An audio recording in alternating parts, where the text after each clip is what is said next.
One of the hardest things with new companies is knowing where to go for support and funding. We had no experience before setting up our company in terms of getting grant funding or indeed private equity. Keeping on top of all that is a full-time job. And when you're running a company at early stage, you've got a number of full-time jobs that you still need to fulfill. We had so many missed opportunities where there was grant funding available to us, but we'd missed out on it just because we didn't know where to look. When I first saw the Innovation Hub, I was really excited. It's the sort of thing you think, well, why didn't we have this years ago? To just have one repository to go to, which has all that information there, it's so incredibly valuable. With access to something like the Innovation Hub, where you know exactly what's coming and when, you can spend less time searching and more time planning. As a mentor and a founder myself, I'd recommend it to other startups. It's got everything that they'll need. You firefight less, you strategize more, and maybe you succeed more. I would absolutely recommend Innovation Hub to anybody starting out. It's incredibly powerful, frees you up to do what you really want to be doing.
Good morning.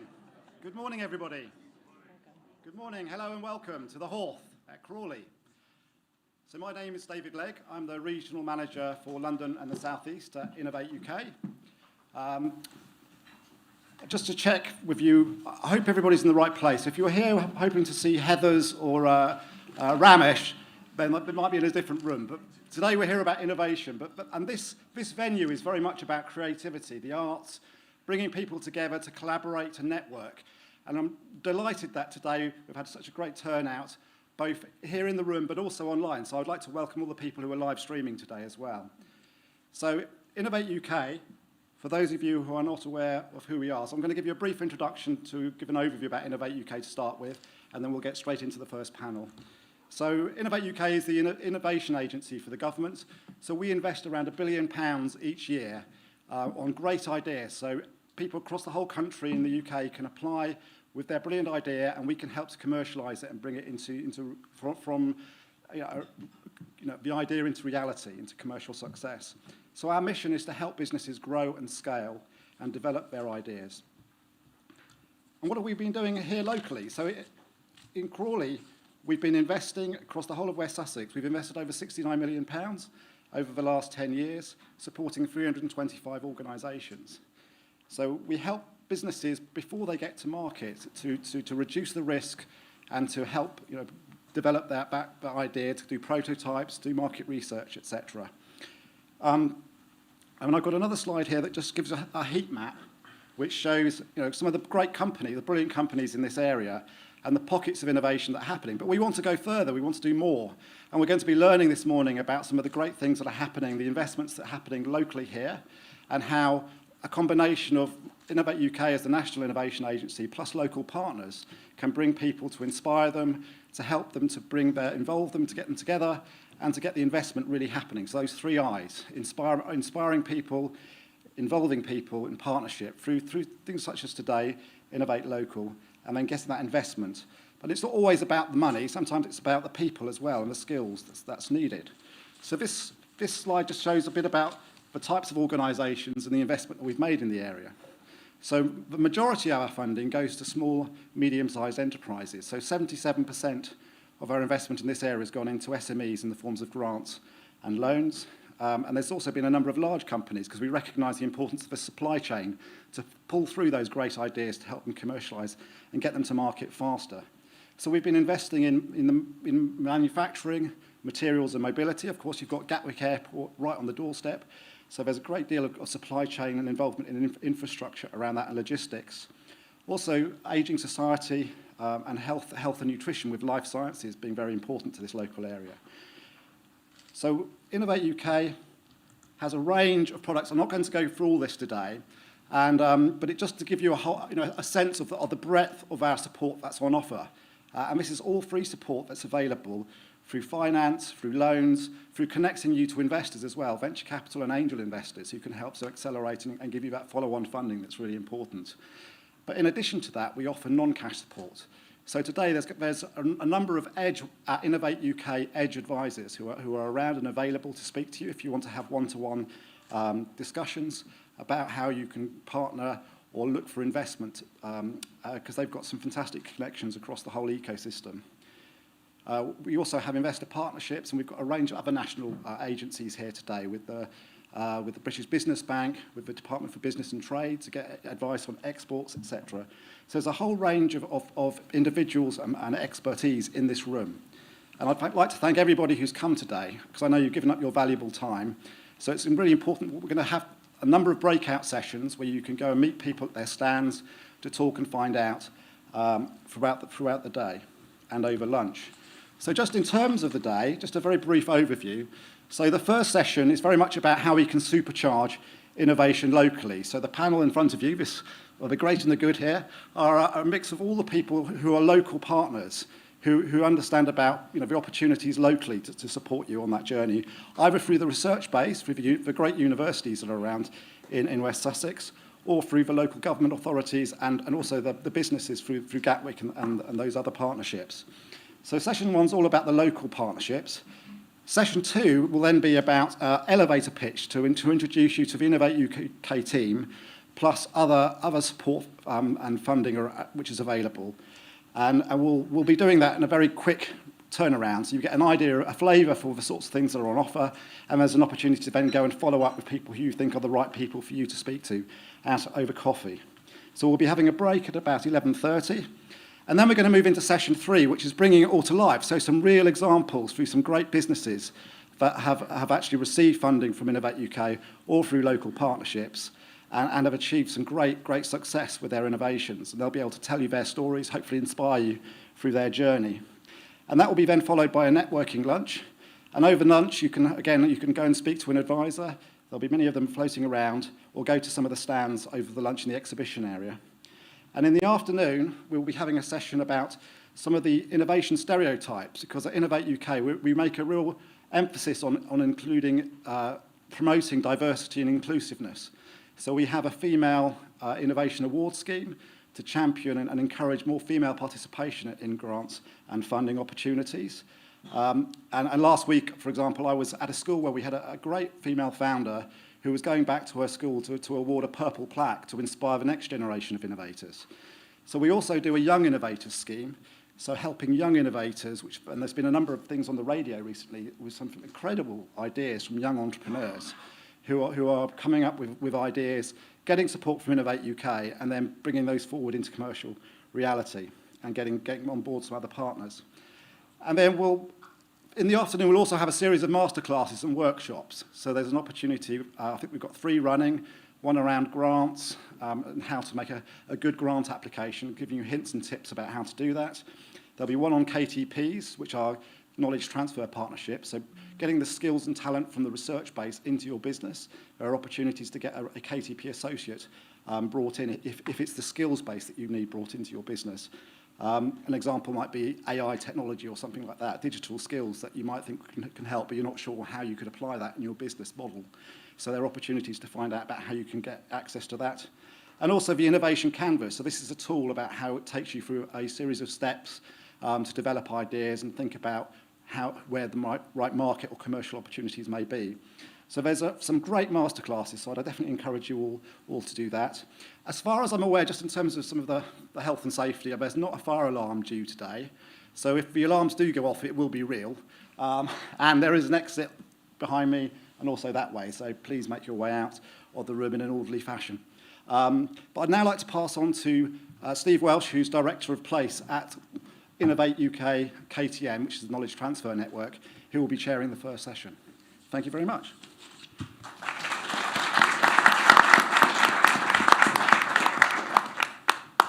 Excellent. Good morning, everybody. Thank you, David. I'm Steve Welsh. You're going to find today is quite dense in information. We're cracking through it really fast to make sure you've learned lots of stuff. But I'm going to make 2 asks of everybody here today. One is a personal ask to help me, and the other one is a group ask that I'll mention in a minute or two, just about the wider innovation ecosystem of people whose job it is to help you do better.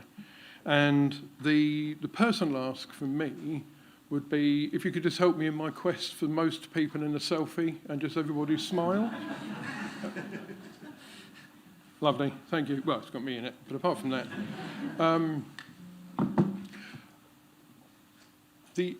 We often hear about how complicated the innovation ecosystem is, and I've got to tell you, we're constantly on a quest to try and simplify things and make it easier for people to get the help they need. But the truth is, it is quite a complicated business, okay? Because there could well be people in this room ranging from startup end, they've got an idea, they're trying to get it out into market, or they're a company looking to grow.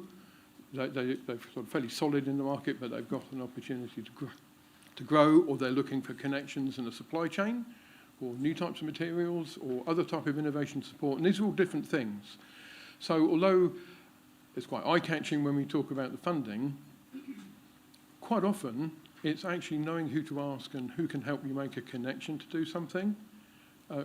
Not so much who you know, not so much what you know as who you know and who might know what you need to know. So the thing I wanted to emphasise, and the way that you can help us in this ecosystem, come and talk to us.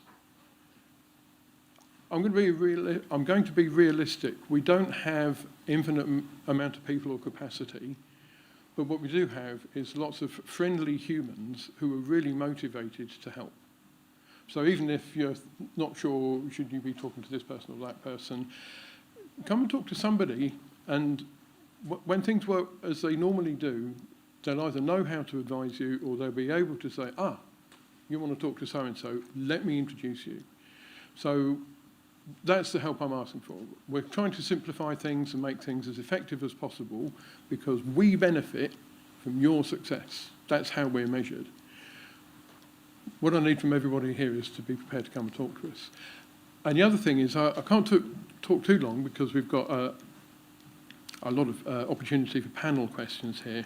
But the thing I wanted to emphasise, perhaps more of a personal comment here, just about place and levelling up. If you were following along David's whistle-stop tour through the numbers there, you'll notice that the amount of grant funding achieved in this area is a large number, but it's still very small compared with the whole country. Representing myself, I live in the area, and I'm very well aware of how often other parts of the country seem to get more attention than we do. And I hope you'll see the commitment. The fact that we're here doing this is because we want to change that. So insofar as I'm representing the Innovate UK system, we care about the whole country. But we're also very well aware how regions like Crawley can easily be in the shadow of sort of London and the Golden Triangle and up north, further up north. So we don't want that to happen. So we're very motivated to help you with initiatives to really put Crawley on the map, because there's a lot of good and interesting things happening here, which I know because I live here. So I'm now going to move on to our panel. And what I've asked is, I'm just going to ask each of our panel members to say their name and where they're from. So Jo, could we start with you? Hello, I'm Joanna Havers and I'm the Associate Director for Knowledge Exchange, and I work at the University of Brighton, and I'm delighted to be here to demystify the innovation ecosystem. I'm delighted you're here to do I this. am delighted. Thank you. Excellent. All questions to you.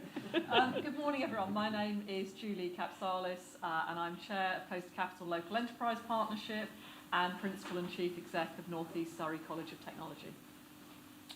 Good morning, everyone. I'm Paul Rolfe. I'm the Director of the Sussex and Surrey Institute of Technology, and my other job is I'm Associate Principal for Employers and Stakeholders at the Chichester College Group. Hello everyone, I'm Richard Leonard, the Economic Partnerships Manager at London Gatwick. Good morning everybody, I'm Clem Smith, I'm the Head of Economy and Planning for Crawley Borough Council. Morning everybody, I'm Paul Nightingale, I am the Associate Dean for Research at the University of Sussex Business School. Excellent, thank you. So shortly, we're going to be coming to you, the audience, here and online for questions. And Paul at the end there is going to help marshal these. So I hope you've got some. Otherwise, I'll have to ask them, and that no good can come of that. But before we start that, I'm just wondering Clem, if you'd mind come up and just give us a very, very quick economic background to where we are. Thank you.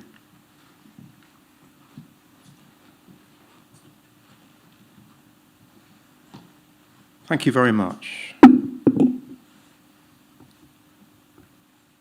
So to introduce you to Crawley, first of all, welcome to Crawley. It's fantastic you're here today. Thank you for your time. First, a few facts about Crawley. Crawley, despite being just 2% of West Sussex's geographic landmass, actually represents £5 billion of economic output per annum. So it's a major contributor to the regional economy, if not the national economy. We've also got a jobs base of 90,000 people. 90,000 people is a legacy of some key strategic decisions that were made in the 20th century about infrastructure. The first of which was around the new town. And the new town, the key decision that was made was to invest in commercial space and industrial space at scale. And that was at the Manor Royal Business District. And we've now got one of the largest business districts across the southeast of England, over 30,000 jobs and over 600 businesses. The second key investment decision in infrastructure was the investment in Gatwick Airport in the 1970s, where we've seen exponential growth in the airport itself, interrupted briefly by the COVID pandemic, but now with numbers of passengers approaching what they were pre-COVID. So those two investment decisions are essentially the reasons why we've now got a £5 billion economy and 90,000 jobs. And the role of the council really is to take up the legacy of that investment and ensure that we can renew that infrastructure. And that is why the council has been highly successful working with partners from the Local Enterprise Partnership, from West Sussex County Council, and also fellow stakeholders from the university and college sectors to access significant public funding investment. We have a live and dynamic regeneration programme of £120 million of investment, and that investment is going into the town centre and into the Manor Royal Business District in order to renew, modernise that business district fit for 21st century investment. And you can see there the scale of the regeneration programme, and that is in essence what the council can offer to help facilitate and optimise the quality of the business and the living environment in Crawley.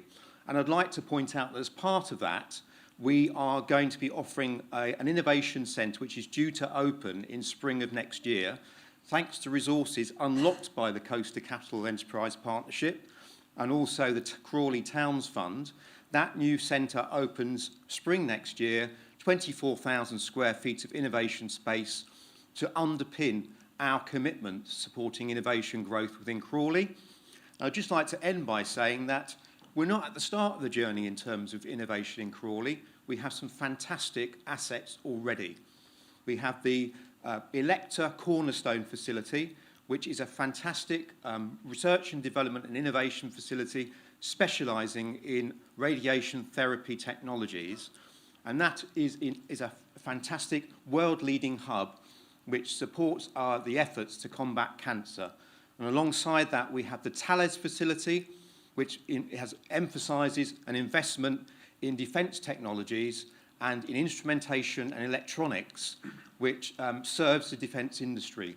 So that is a fantastic fertile ground for innovation to continue to prosper in Crawley in the years to come. Thank you very much.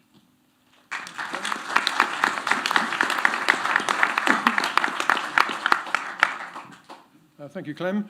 I myself did 4 years of part-time study at Crawley College. It looks a bit smarter now than I remember. But so now it's over to the floor. And if you have a question, I'd encourage you to put a hand up or shout out, and let's see what you got.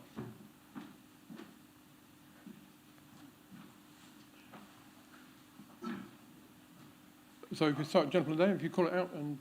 So. Hi, Bonnie. I'm an innovation advisor to micro enterprises. My question is, what proportion of all this wonderful investment is going to go to micro enterprise business continuity? Because the failure rate in this sector is extremely high. Thank you.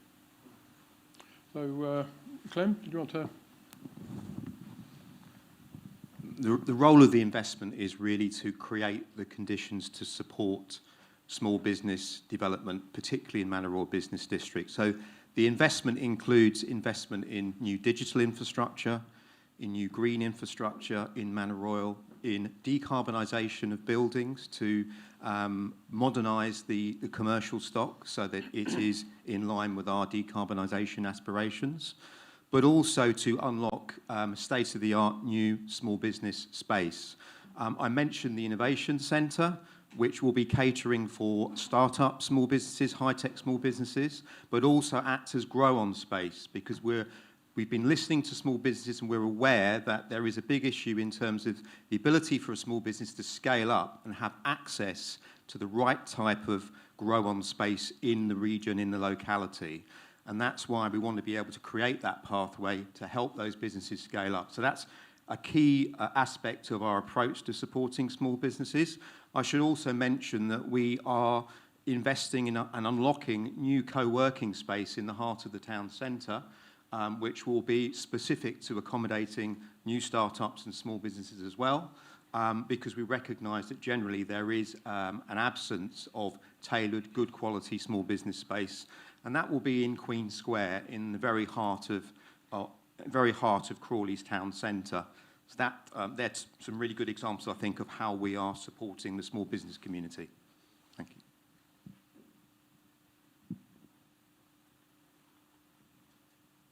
like me to add if there's no questions?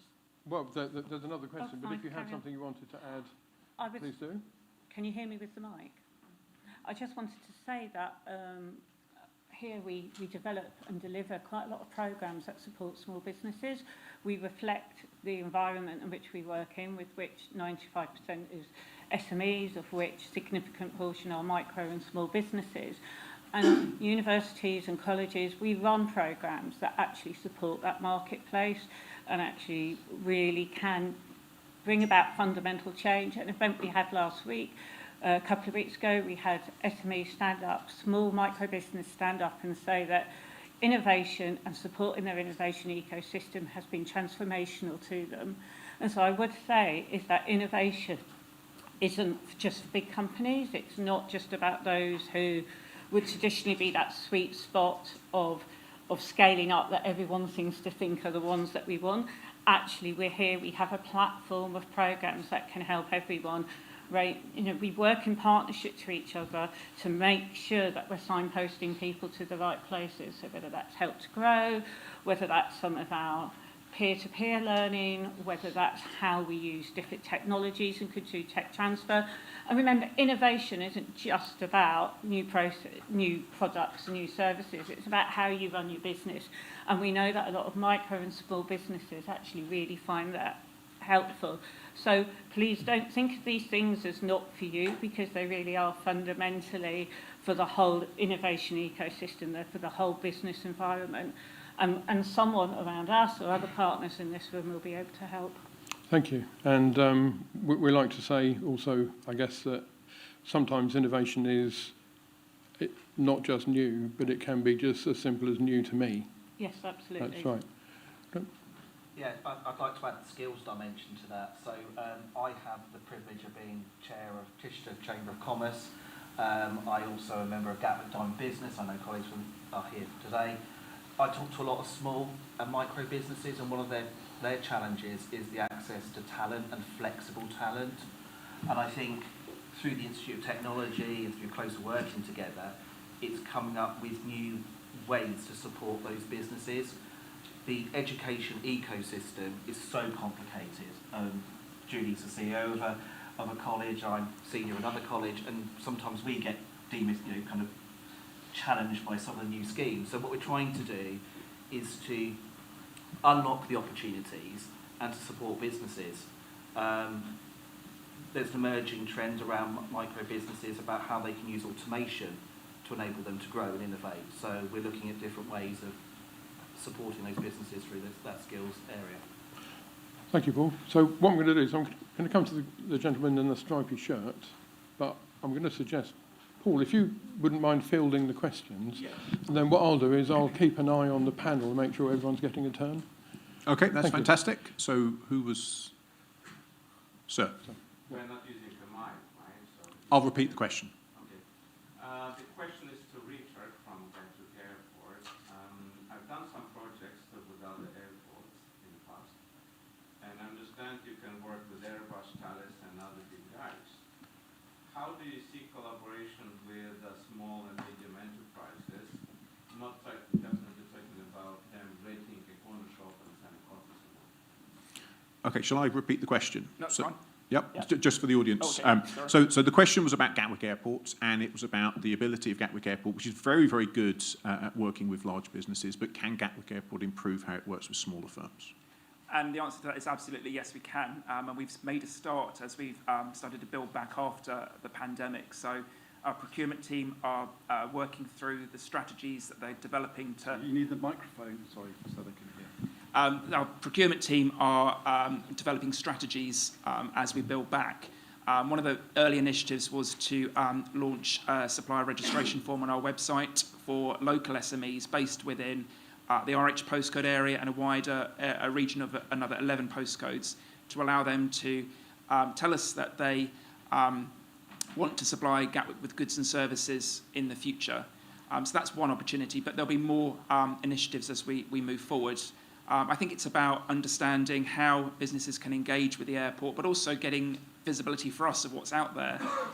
In terms of innovation, we've sourced solutions from technology providers in London, across the UK, even further afield to Silicon Valley. But we recognise that there's a huge opportunity to tap into local innovative businesses and providers that can develop those solutions.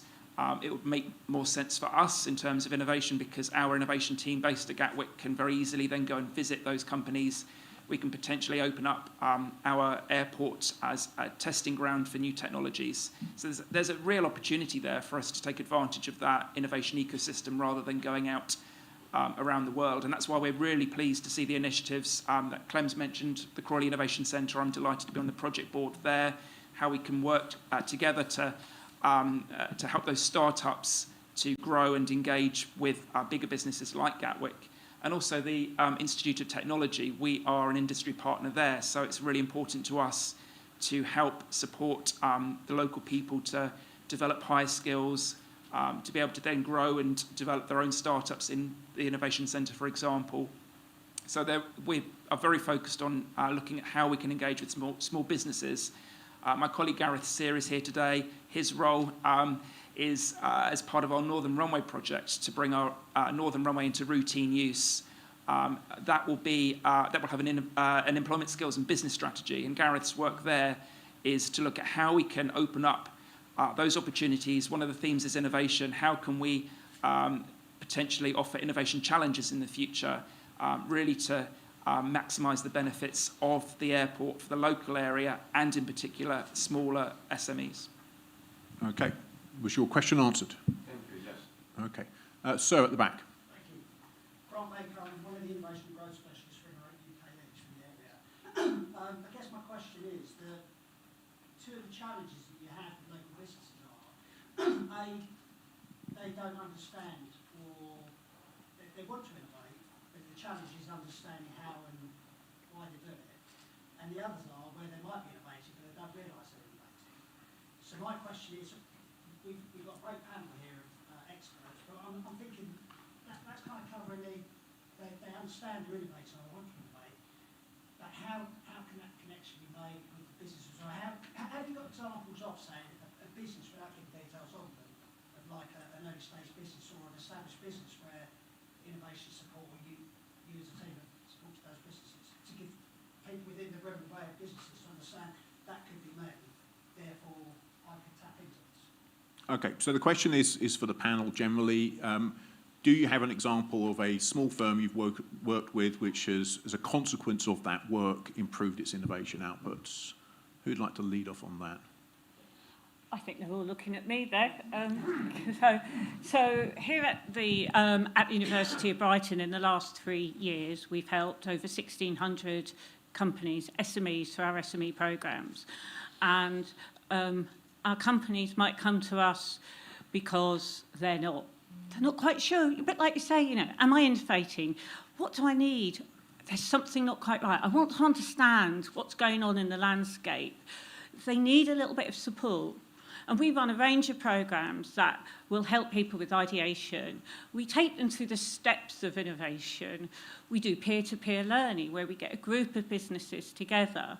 And what we find is that once businesses come in, they move through the innovation ecosystem. They move through the different programs. Some, let's not beat around the bush here. Our business leaders in this area are really enterprising. They're really entrepreneurial. They know when they're onto a good thing, and they move from programs to programs. So we've just been running with West Sussex and the University of Sussex the RISE programme, which is all about getting new businesses into innovation, understanding what we can do there. And we've had companies who have come in, they've been small, micro, and they've started off attending some courses, some really workshops, masterclasses, working with our academic expertise and working with our professional services staff, looking at how they can, what is it that's holding them back? What is it that they need to do? And they don't necessarily recognise that as innovation. We're not necessarily selling it as innovation. We're trying to use the business language. Do you need help? Have you got stuck in a rut? Are you entering problems? Do you need some solutions? Do you want to increase your profit? Do you want to cut your costs down? We understand what businesses are trying to do, especially in, what have been three years of really hard times for people. And what we found is that they've come into those programmes, they've got an idea of what they want to do, they've either done it through one-to-one or part of group work, they then run with that idea. And what we found is that they go into specialist programmes, they've applied for grants. We have got companies who have started off in the last 18 months on RISE and have just gone through to a knowledge transfer partnership, which is almost like the pinnacle of innovation funding that we can get. And University of Brighton, we've run about 300 KTPs. I was looking at my KTP manager over there going, 300, she's going to hate me now. We've got a 100% success record in our application process.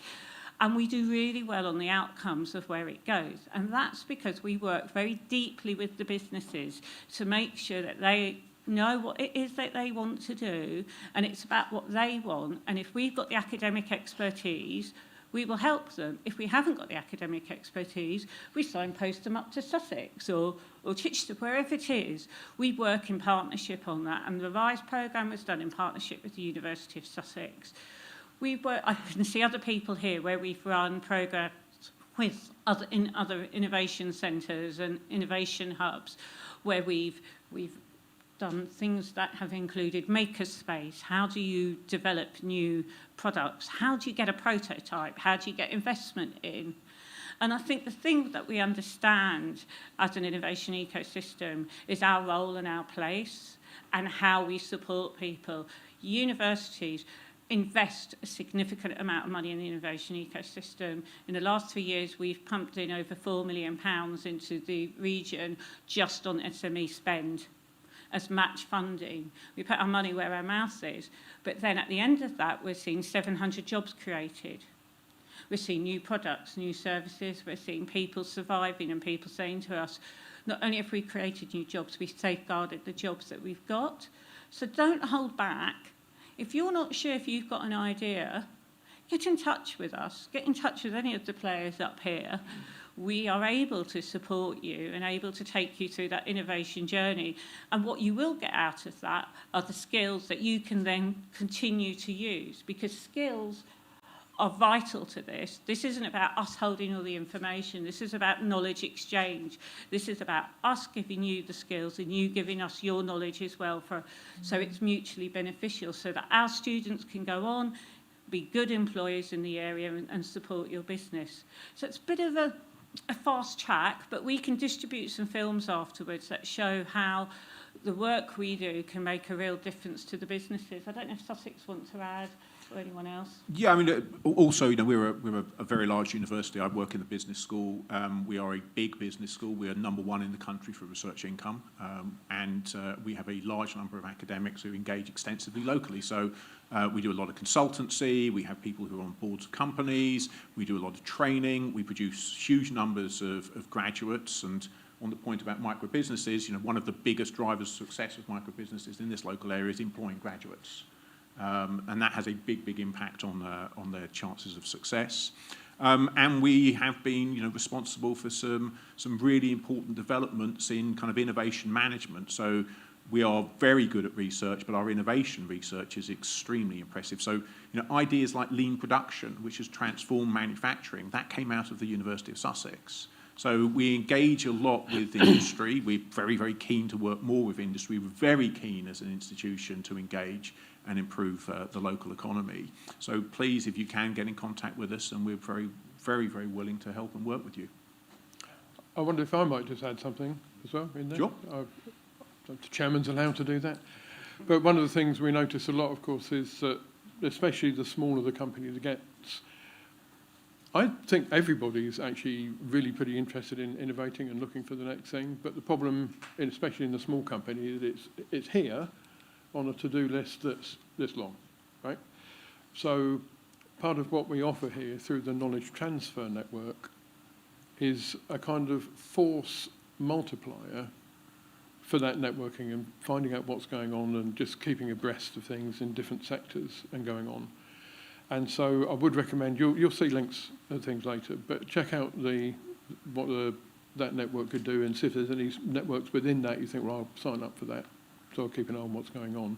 But as a personal example, just to get away from the thinking it's only about funding, A couple of years ago, we had a tiny company who'd invented a novel form of measuring DC current. Not everybody in the room will know how exciting that is, but the point was this person, tiny company, they had no real access to the market, the emerging market in solar panel supply, actually, for measuring output current from solar panels. And they really wanted to get to work with a bigger company like Siemens. How are you going to do that if you're an unheard of micro business? But because we know somebody there, and we know people places, and it's true of people in the KTN, and I know it's absolutely true of our Innovate UK Edge colleagues, we have a kind of trust capital. And I guess for the people in the panel as well, if sometimes just a warm introduction from somebody you know can really open a door. And so just because we're able to know who to connect to who, I know when I say that, sometimes I think it sounds a bit woolly, but no, it really makes a difference. So again, I encourage you just to check out the website and sign up for relevant networks. But there is information out there to help you have more time and make your networking more efficient.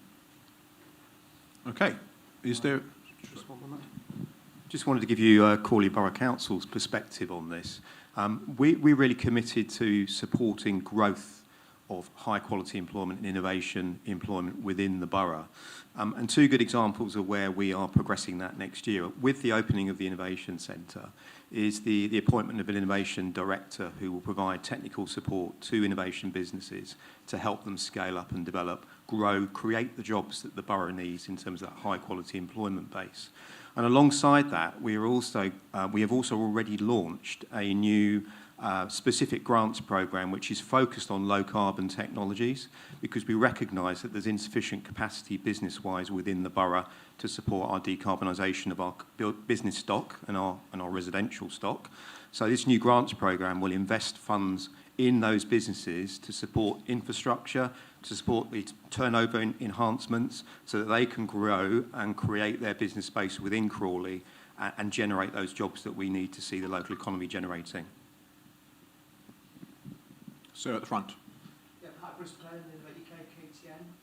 Very aware of our sector strengths around the airport and that, things that inspires, and I've got lots of things going down the coast around transport systems and energy systems, but I want to know where, in your opinion, to the whole panel, where some of our emerging sector strengths are like, what might we be famous for in 5 years' time at a national level? Okay, so the question to the panel is, what are the emerging areas that we're likely to be well known for and recognised for into the future? Why don't we start with Julie? Julie, do you want to... Yeah, I think it's a really key question, because there's what we can be doing now, but it's where we should be looking.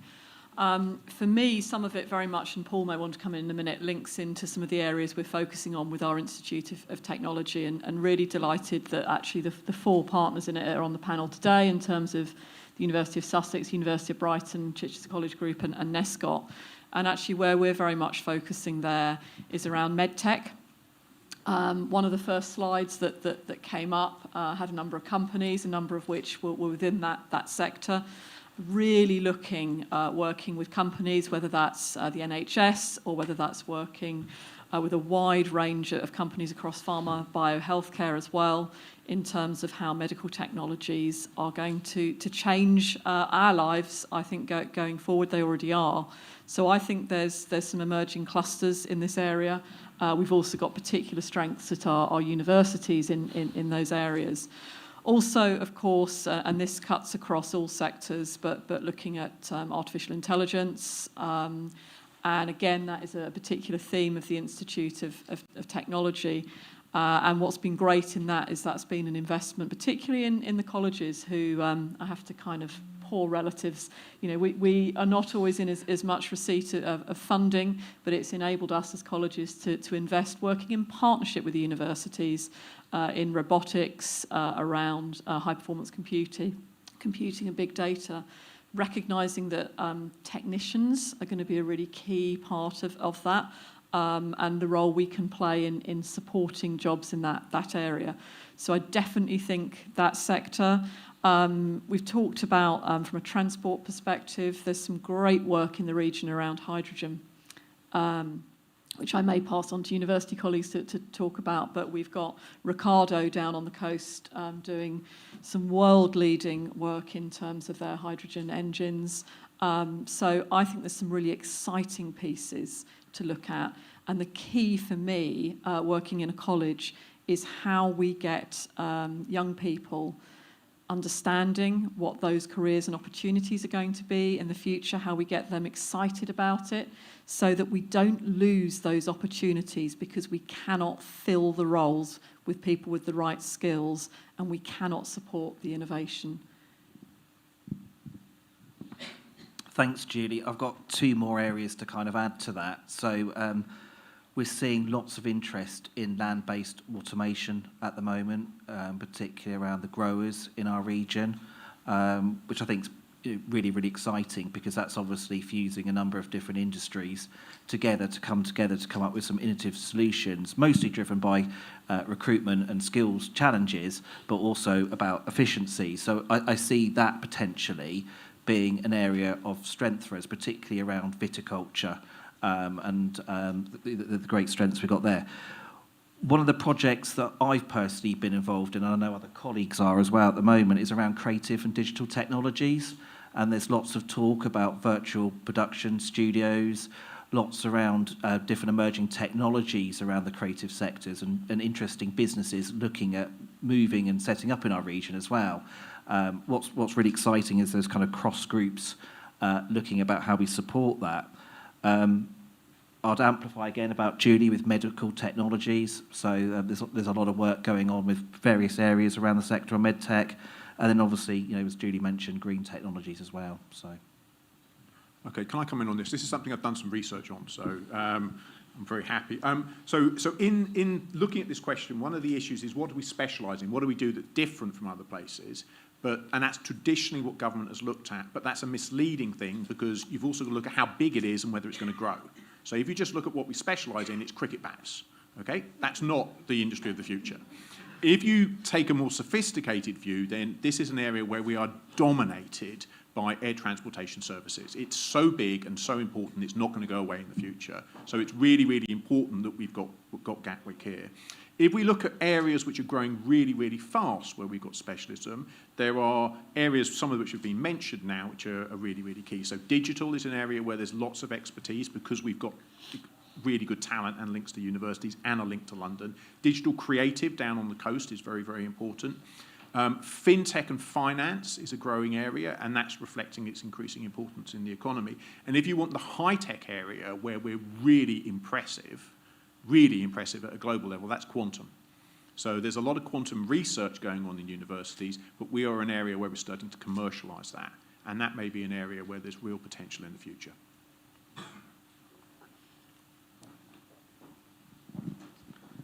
I think to add to that, one of the key areas of growth in the last few years has been the transportation sector within Crawley. That takes account of the fact that Crawley is fantastically connected in terms of for example, the road transport network. 5 minutes onto the M23 and the transport network really attracts logistics, distribution, investment, and we've seen a whole train of those. So we've got 15 major commercial space investments happening in Manor Royal Business District as we speak at various stages in the planning process and in the build-out process. That recognises the fact of Crawley's fantastic location. That also recognises the fact that Gatwick Airport is rebounding strongly. And then you've got the relationship between that growth and the imperative of decarbonising that infrastructure. So I foresee that there will be some excellent opportunity to work with that sector to develop decarbonisation technologies and facilitate the transition, obviously, away from diesel into alternative low-carbon fuels like hydrogen. And with the Metro Bus, local bus company, leading by example and switching its fleet to hydrogen and establishing a hydrogen fuel depot in the heart of Manor Royal, I see some fantastic opportunities for innovation in the coming years in that sector. And I think to add to that from Gatwick's perspective, we have accelerated our journey to net zero for Scope 1 and Scope 2 on airport emissions, we aim to now be at net zero by 2030 instead of 2040. So that's a huge journey, and we are going to invest £250 million to achieve that. And there's an opportunity there as we work to develop solutions to those challenges to open up that to local businesses. Tim Patterson, our innovation lead, is here today, and he can give more examples during the morning as you talk to people through coffee and into the rest of the morning about projects we're working on, the things that we need to consider as we look to the future. But just our capital investment programme alone has this year £160 million of spend allocated to improve the passenger journey through the airport. But certainly sustainability and green tech is going to be a big part of our journey over the next 7 years. And Joe, I think. Hi, I just wanted to add that when we talk about, growing sectors, we're also talking about underlying themes. So a lot of the sectors or the things that we've brought up actually cut across all sectors. And actually what's really interesting is where's the appetite to grow? Where do we have business, public, private sector all wanting to work together to increase activity? And I think we're a region with Crawley is our biggest city, but actually we're not a traditional industrial city. We talked earlier about the effects of place funding and the fact that we get lumped with London and the South East, and actually, the South East doesn't get that much funding, the coast doesn't get that much funding up to Crawley compared to other areas. And actually what we really need to be doing is talking about that critical mass and where people come together and that actually we're working together on things. And I think a real classic example for me is the hydrogen piece, because actually here we've got 80 different organisations working together in this region and actually laying out what we think, where we think our ambition is, what we think we can achieve as a group. And I think one of the things I come back to, I would challenge everyone around here at the table and throughout the audience is actually where do we want our future to be? What do we want the innovation ecosystem to be saying? What should we be saying about us and where green comes in? Because actually green skills, we're not necessarily creating new jobs. What we're actually doing is changing what we're working on. We're changing the technology, and innovation is going to help us do that, and skills, the training are going to do that. So my challenge back out to you is where's your appetite? Where do you want to grow? And how do we want to work together to actually put ourselves out there and be known as the innovating region? Because it's hashtag beat the Midlands engine. Excellent, thank you. I think David wants to come in and then we'll go back for another question. Yeah, thank you, Chairman. Just to echo a lot of the points that were made, but just to raise your awareness that Innovate UK, we did a future economy review recently where we published our plan for action. And within that, we identified 3 key areas, so 3 domains. And this sort of follows on from our industrial strategy challenge, so challenge-led areas. So the one big domain area, which I think is reflected in what people are saying as a strength here, is about net zero. And then within that domain, so £150 million we are going to invest in net zero, looking for solutions of how we can drive that transformation within the local economy. Because obviously net zero is driven through people locally, through innovation locally. So that's a great opportunity there. And then the second one is around healthy living and nutrition. So the whole thing around farming, the whole thing about life sciences, that's another big domain area. So that's our second priority area where we see real opportunities for not just locally here, but also within the UK as a real strength in our capabilities. And that's, again, another 150 million that we're investing in that area. And then the final domain is digital and emergent, transformational technology. The government's identified 7 great technologies, of which quantum is one, as well as bioscience, etc. But digital transformation, so thinking about AI, we've got a big bridge AI, how you can get artificial intelligence connected into sectors to exploit that and make use of it.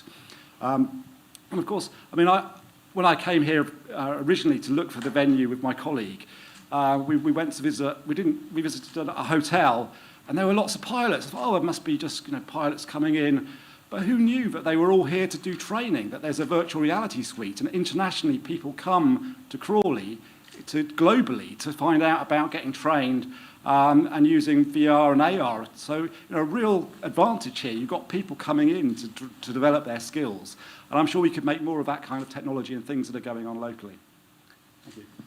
Thank you very much. At the back, I can just about see you, sir. Steve, you mentioned in your Simon Patel from Food and R&D.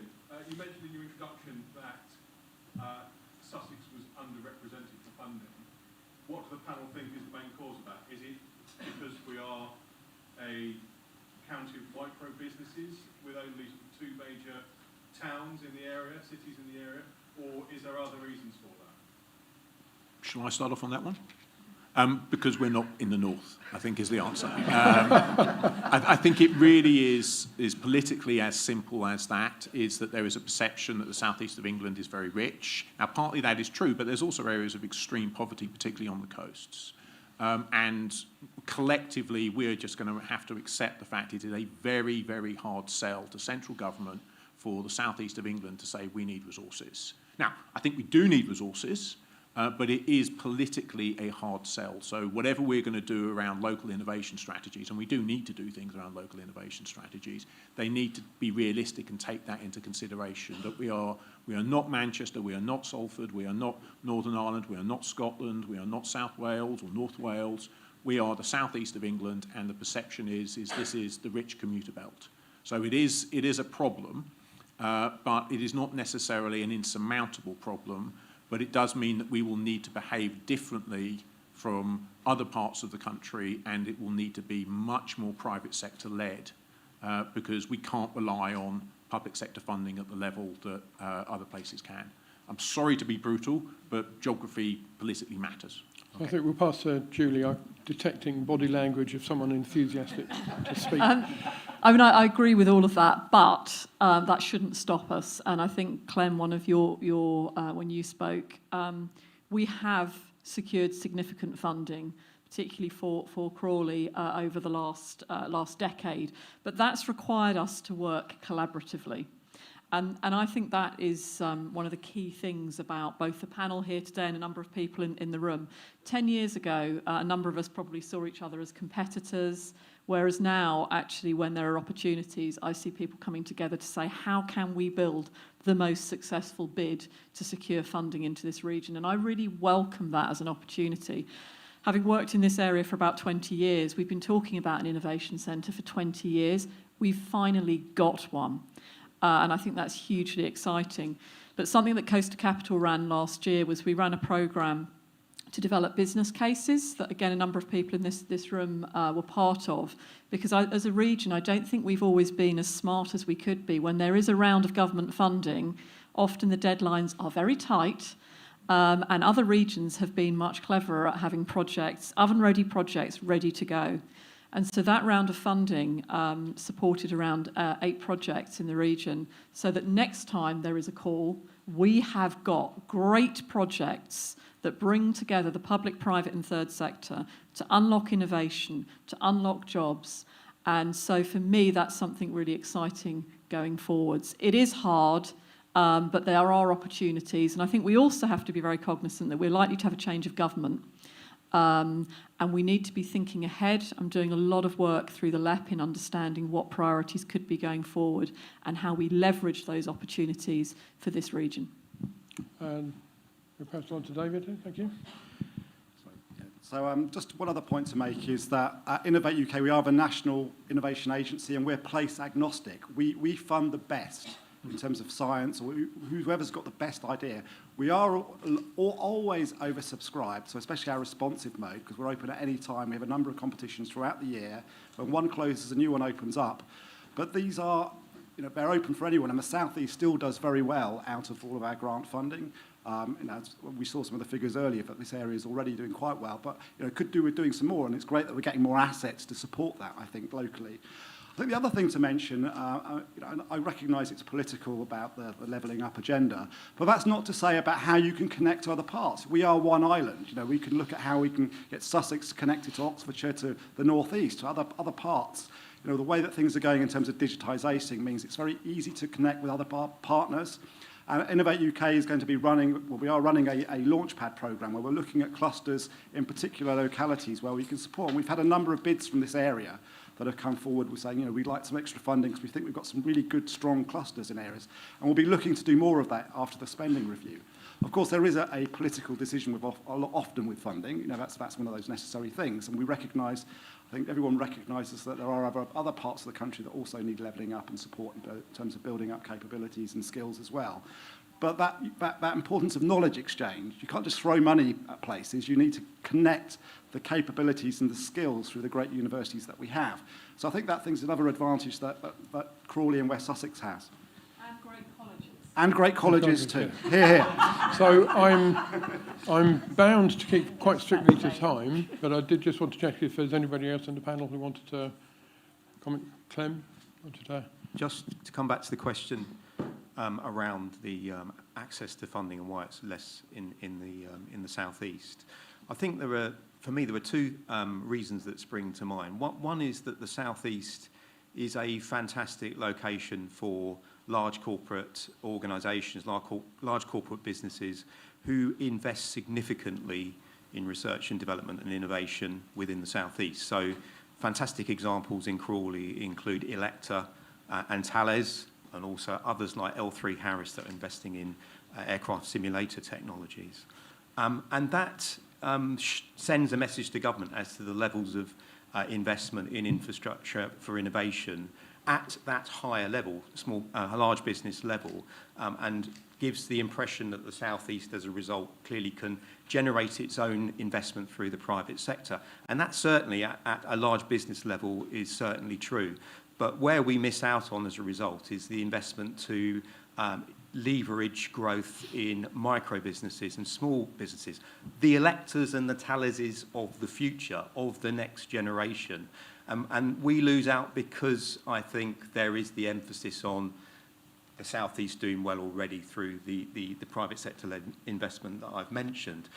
Another important reason is the way in which local government has been restructured in an incremental way. So if you look at the Midlands and the North, there are major investments in combined authorities around large Midlands cities, and in the North like Manchester and Leeds, and they're able to access significant resources, significant critical mass, and that gives them the capacity to be able to not only develop one bid but a whole plethora of bids. The southeast generally loses out because we do not have that sufficient critical mass of investment in local government, essentially, and that is a key reason as to why we're not in as good a position to access resources. And obviously an incoming government may look at that and may look to change that, but we wait and see what will happen in the coming years. Thank you. Now, I can see that David is really bursting. You can't have 2 minutes. You can have 2 sentences. This is a really important point. So one of the issues we've got is that we haven't had as much history of access to European funds, so there isn't the kind of the local government ability and the large numbers of people to do the coordination that you would find in combined authorities. So that's a gap. And as a consequence of that, this is an area where we don't have a coherent story to sell to central government. So it persists, this view, we're just rich, let them get on with it. But someone has to pay for regional development around the country. And it's going to be the rich areas. So we need to have an argument about, well, we can help pay for this. It's good for government to support us to do this. And we're not as good as perhaps we are perceived to be. So, the M23 corridor is not like the M4 corridor. So we can say there's opportunities here for us to really improve what we're doing. And if we can do that, then we can help pay for we can contribute our taxes. We're good citizens. We can help pay for regional development around the country. But there needs to be that message of we can work with you to improve and it will be beneficial to you, to central government. And I think the political issue is really key there. Thank you. That's really good. So it feels to me like there's really one takeaway from this, which is we need to engage and we want to engage, because the more we know, and the more the people on this panel and connected to them, the more we know about what we've got and what's going on, the more we've got to work with in attracting other resource. And the other thing is that if we're sitting out there thinking, I'd like to apply for a grant, as David says, these are national programs. If your idea is good, you're competitive. So thank you to the panel. And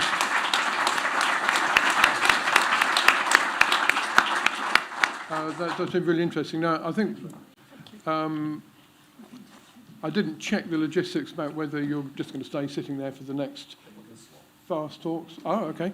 So can we swap over, please? We've got a number of speakers coming over, and I'm going to ask Bruce to come up first. Hopefully I don't need to call you out by name because you know you're giving a talk.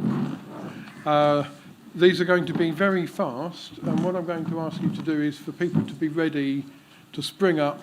You will get 3 minutes. 10 minutes. 2 minutes. You get 3 minutes, and I'll be happy to keep it fairly tight because we're on a schedule and we need to get to the coffee break. So if I just give people a moment to settle, and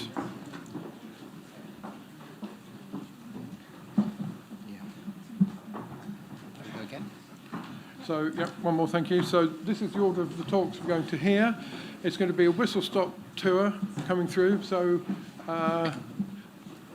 thank you, everybody, for coming up. And I'll start the timer on you, Bruce. 3 minutes till you get a hard stare. Right. The best thing about my job is that I can see a very, very powerful network, and the network actually is yourself. Anything that has Innovate UK's logo on it does one thing. It's to strengthen and grow the economy. So therefore, the KTN part of that logo is existing to strengthen the economy and also to grow the economy. And you are the network, so therefore this exists to strengthen and grow your university outreach, to grow your business programs, strengthen your supply chains, work out how it can grow by connecting it to the right things. But it's not just you as a network. The important thing to remember here is people like myself are a network within the wider Innovate UK family. There's around 200 staff just doing the network bit, finding out in all sectors where the connections that can be made that would never happen unless that network is doing its existence and its role. So the question that you're probably having is, well, how's the best way to connect this network? All the Innovate UK operation is national. There are staff, very local. Steve pointing out, I live here in this region. So therefore, there's somebody very close to you that will unlock all of that. Way too complicated. I mean, how are you going to find out about these grant programs? How are you going to go on global expert missions? How are you going to work out how the KTP, Knowledge Transfer Partnership, can be working for you? You have to come to a point where, as Steve was saying, talk to us and we'll unlock that network and the network of staff that can be connecting you to the things that you need to know about. And it's really as simple as that. So there's an email address there. That's one point in, but there's no wrong door. You could go to Innovate UK Edge. You could go to a Catapult Centre. You could go to David, Regional Manager. No wrong door, because we understand that entire ecosystem and you don't have to worry about it. Big network, just talk to us and we'll make it happen for you. Just understand what you're looking for, or we'll help you understand what you're looking for.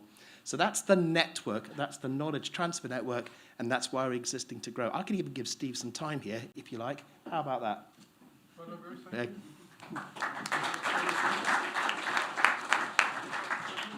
John Hesketh. Thank you, Steve. Good morning, everybody. John Hesketh from Innovate UK Edge. My task today is, in many senses, to connect something David said at the start of his talk, which is about inspire, involve, invest. From Innovate UK Edge's point of view, we have 3 I's that we use. It's IP, intellectual property. When you're innovating, you create intellectual property. Our role at Edge is to try and help you exploit the value that that's creating. We do that by giving you access to funding and finance, or trying to get you access to funding and finance. And from that perspective, we also want you to ultimately explore new markets, new opportunities. So we talk about internationalisation.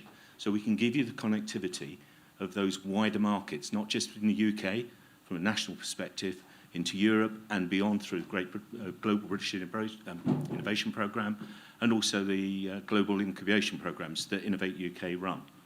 So from that perspective, we are, as Bruce has said, a big network. We're part of a much bigger network. As you can see here, we Innovate, UKRI in the middle of that, and it connects with all of those dots. We are just another door that you can come to from that perspective. And believe me, there are companies in this region that do grow, they do scale, they do have international reach, and they started off with a very small idea about making a difference, trying to change things. So we encourage you to come to us, talk to us, and we can help you and demonstrate how we can do that. Very good. Good.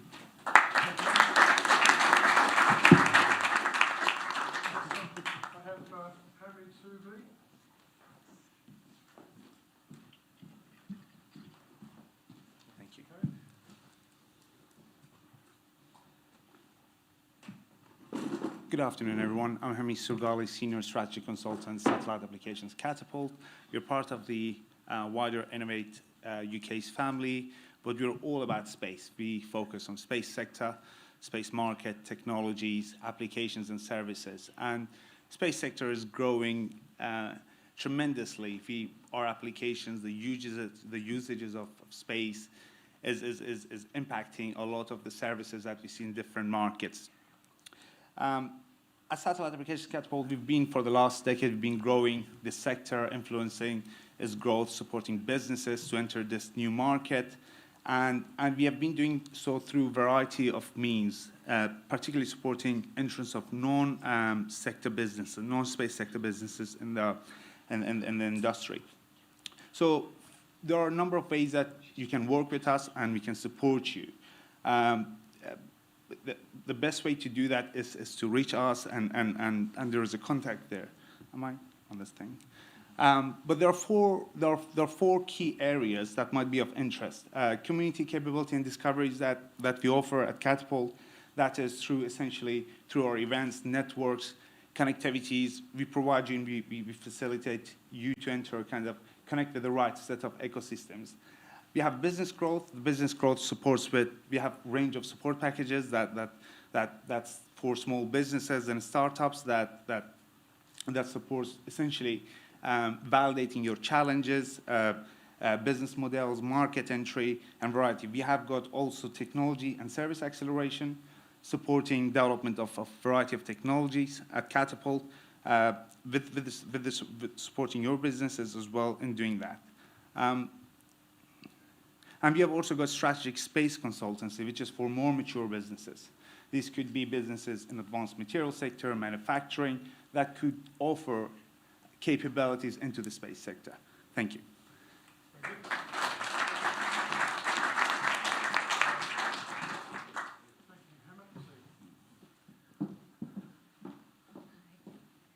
Morning, everyone.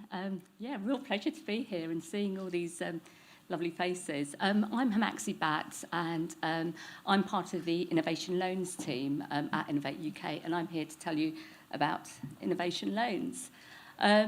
So Innovation Loans are for micro and small and medium-sized enterprises that are looking to scale by developing their products, processes, or services. We've been talking a lot about support for micro and small and medium enterprises earlier today. So that they're really ideal, and they offer patient and flexible capital, really, to help support businesses through all the stages of innovation, which is a real key area. We've got loans that are between 100,000 and 2 million, available to fund 100% of the R&D project costs. So there's no match funding like grants and things. It's 100% funding. The term is up to 7 years, but there's flexibility within that. And the interest rate at 7.4% is very competitive. And within that term of the loan, we offer flexibility and deferral of some of that interest. So during the research and development phase and during the pre-commercial phase, you only pay interest at 3.7%. What else do I need to tell you about Innovation Loans? Yeah, we don't take security. What we do take, though, when I say don't take security, is no security in the form of personal directors' guarantees or charges over property. But what we do take is a charge over the assets of the business. So it's called a mortgage debenture that we would take. And just to sort of finish off, I mean, I know there's lots and lots of links up here. What I really wanted to say was that we are offering so much support to help you with the actual application process. That I wanted to show you, that there's a lot of support within our website. So please do use that, as well as talk to the KTN or the Edge advisors. And just to finish off, at the moment we've got around 200 loans that we've committed to, which is around £185 million. There's a competition that closes on the 12th of July, but please don't rush. The next competition opens on the 13th of July and closes in September. So really ideal opportunity. If it's right for your business, please have a look at the Innovation Loans. Thank you.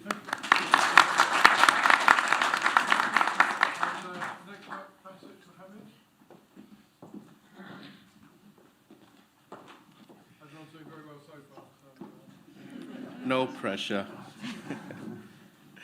Good morning, everyone. It's a delight to be here. Abdul Basit Mohammed from Innovate UK KTN. I work within the investment team, and it's been a pleasure actually hearing from the panel because I've heard a lot of things that will help with my engagement with Crawley. So essentially, we look at things from a regional level, and we focus on the investment as private investors. So I engage a lot with private investors, the ecosystem in terms of angel investors, and other private investors. We are currently a new team, so there's a lot of learning. Knowing what we don't know helps us to engage with the likes of the panel and yourselves to understand where the loopholes are.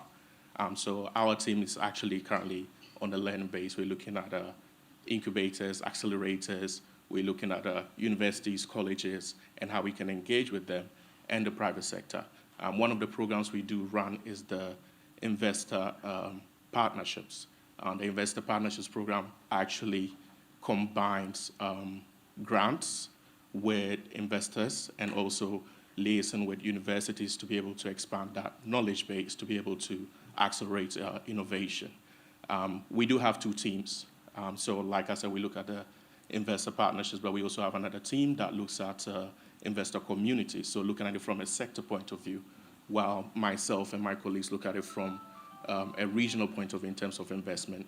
Together, we work closely to be able to understand each ecosystem. So some of the questions that were asked and some of the answers that were given gives us a sense of where the loopholes are, how we can help strategically, how we can engage private investors locally, nationally, but also internationally, so foreign investors. So when the ecosystem is right, we're able to then bring in private investors, foreign private investors as well. So do feel free to speak to myself. I will be around today, and I'll be a good point to be able to introduce you to the rest of the team. Harriet Hall looks after the investment community. She heads that team, and I report to Michael Dickinson, who heads up the investor ecosystem team. Thank you.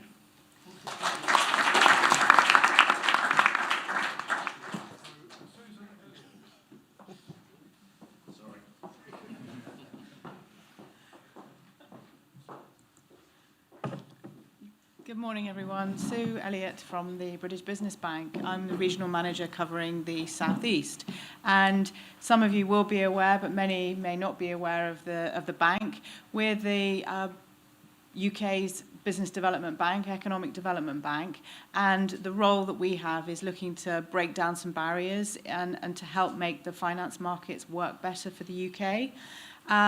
We're looking at driving sustainable growth for the UK and enabling a transition through to the net zero economy that's been mentioned quite a lot this morning.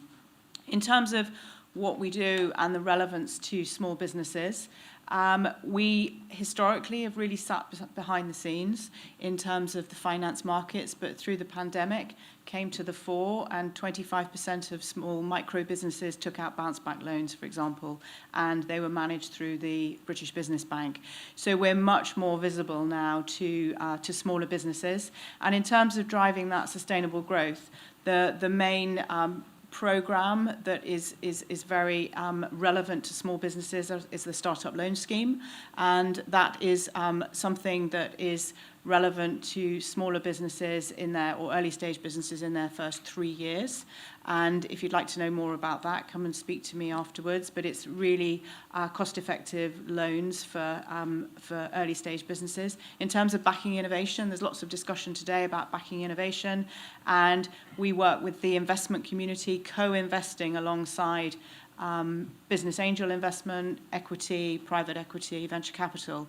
And an example that I can give here is last week I was at an event in Reading and I met a business that actually works with the satellite applications Catapults as well, and they're a satellite communications company. They secured finance from a VC company, and we had co-invested alongside that VC company to make sure that a speculative, probably high-risk investment had that money that it needed to grow.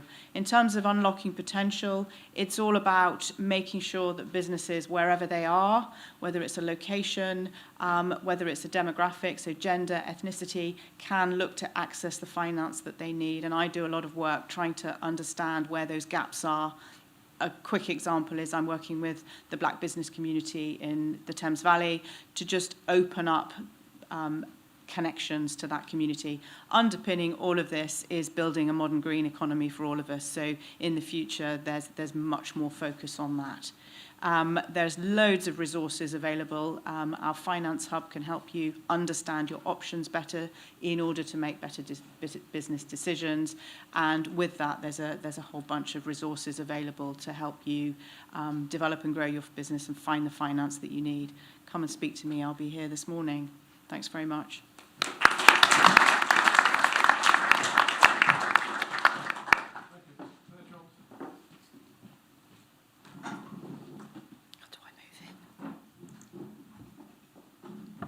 Good morning. Hi, my name's Claire Johnson, Ecosystem Manager for Barclays Eagle Labs.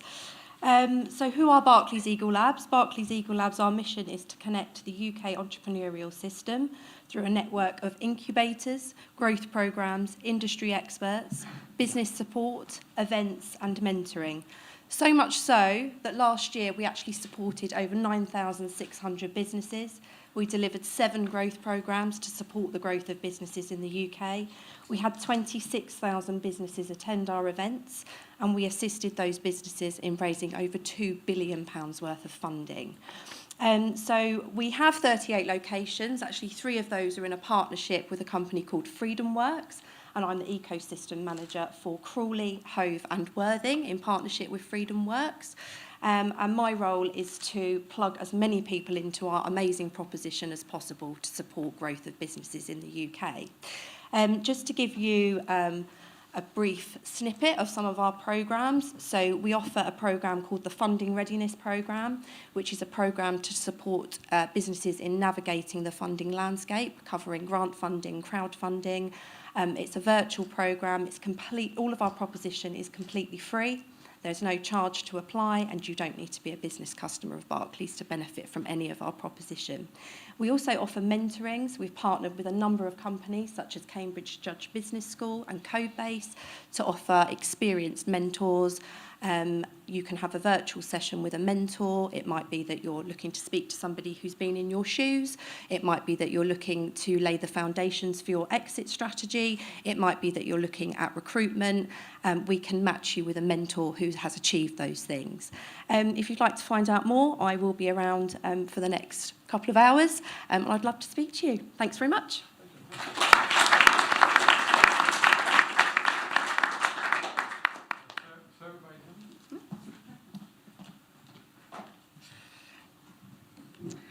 Morning, everyone. So we've heard a lot this morning about connections, making connections, networks, absolutely fundamental to the innovation ecosystem. Digital infrastructure, also absolutely fundamental. We can't do any of what we need to be doing if we can't connect to each other, to people, to places and to things. And that's the space that I am in with my team, working from West Sussex County Council, along with our district and borough partners, including Crawley Borough Council and those that you see along the bottom there. Also working very much with government through the Department of Science, Information and Innovation, and Technology, and industry, colleges and universities as well.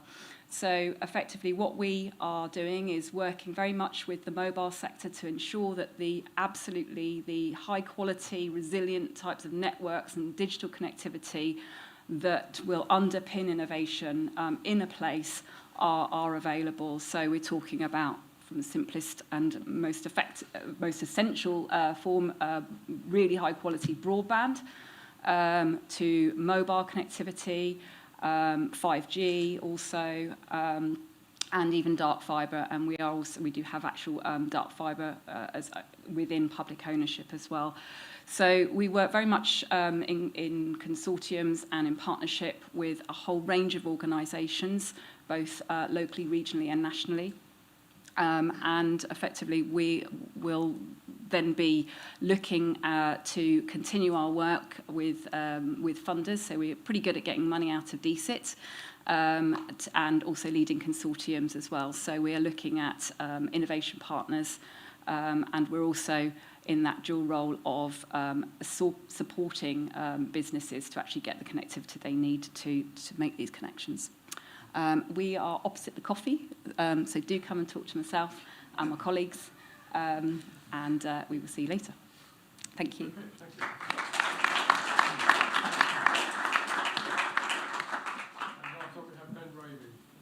Thanks. Good morning, everyone. Ben Raby here on behalf of the Department for Business and Trade, with very much a focus on some of the export support that we have available from the department. We don't have any funding schemes, but what we do have is a range of free and easily accessible support that's available either online or in person through our events and one-to-one support. Just a couple of areas that I wanted particularly to highlight this morning, one of which is our Export Academy. This was launched about 18 months ago. It's a online support service which is basically there for businesses can join and sign up for multiple different modules that are available for businesses. There's Essentials, which if a company is exporting for the first time and just wants to understand a bit more about what are these Incoterms that we keep hearing about. How do we get our product from A to B? What is the difference that I need to consider when I'm pricing my goods overseas for the first time? There's modules that a business can sign up to, and as many of your employees as you want to can go through those, right through to masterclasses, looking in more detail about how do I get paid, through to some of the specific areas around free trade agreements, and sort of drilling in more detail into some of the sectors that we've heard mentioned this morning, which are clearly of importance to not just the Sussex economy, but the wider economy as well. So please do take advantage of that free resource that's there. It really is a great sort of asset and something that can really benefit you. We have a support team that's covering Sussex as part of our wider South East and Southern England region. So we have a network of international trade advisors who are on the ground. These are advisors who come from industry, have experience of working for export companies, both in the UK and overseas, and they can provide that one-to-one support for businesses that are at the right stage, can help you develop your export plan, help you develop your international trade plan and grow overseas. You can reach us through our telephone number that's up there on the screen. We've got an email address as well, southernengland@trade.gov.uk, so we're very accessible. And the support that we offer locally on the ground here in the South East complements what we offer nationally as well. So we've got a really good programme of events and activities that's available on both a national scale but also through to our international global network as well. Because, of course, being the Department for Business and Trade, we work with our colleagues in the embassies, the consulates, the high commissions, and also the chambers of commerce around the world. So that's us. Thanks.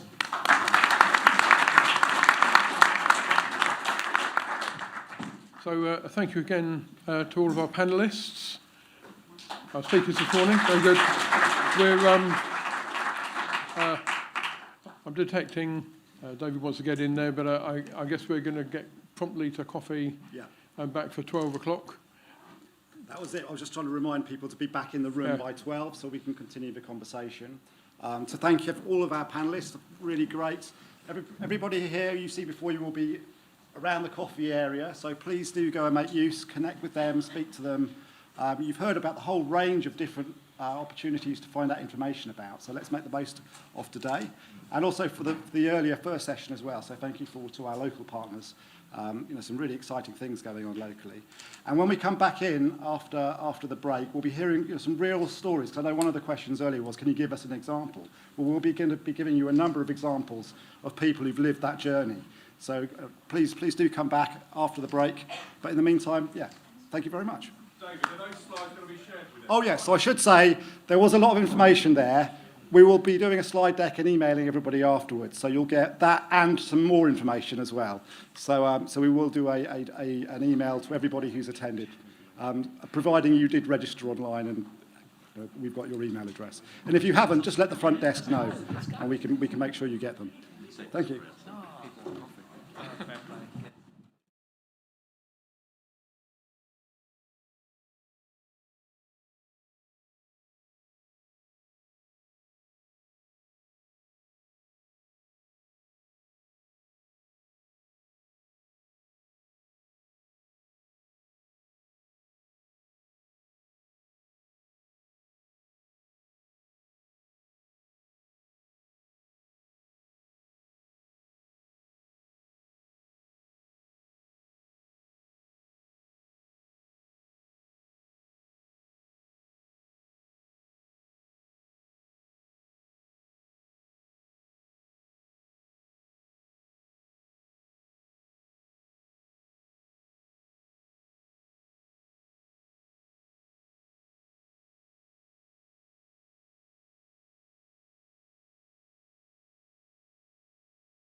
To our next session. We all like hearing stories, don't we? So we've got 4 stories come out. We've got 4 local businesses who are going to tell us a little bit about their innovation journeys and the support that they've used throughout. So we're going to keep the presentations reasonably short and sharp because we want the second half of the session to be a chance to get into a bit of a dialogue for you to ask them questions, get a bit of discussion going. So with no further ado, I'm going to invite Will Buchanan to come up. So Will, if you want to give us your bit. Hello everybody. Morning. So I'm Will from Phytoceutical, and I'm just going to briefly rattle through how we've got to where we are today, why I'm standing here. So there's a bit of an agenda. So I think innovation challenges and support that we've had is the key things that I think we want to be talking about. So it's been an 8-year journey, which has adapted slightly along the way. We've had no large grants or significant equity funding. So our innovation actually is now a biodegradable vitamin-based wound care formulation, which is regenerating the skin and helping fight antibiotic resistance. It's a highly innovative product based on our development of a nanomicellar delivery platform. It degrades biofilms, protecting the wound, and assists the site remaining clean for longer. It enables faster healing without the need for antibiotics, and it has cosmeceutical, medical device, and pharmaceutical applications. So if none of that makes any sense, so fundamentally, there's 2 things that we're looking at. So it's being able to regenerate tissue in the skin, and we're using vitamin analogues which actually deeply activate gene collagen regeneration. And one of the big issues around antimicrobial resistance, which is a huge global emerging health problem, is that actually bacteria grow lovely environments that protects them called biofilms, and actually they become better at doing it. So that means that when you try to use things like antibiotics, they have protection.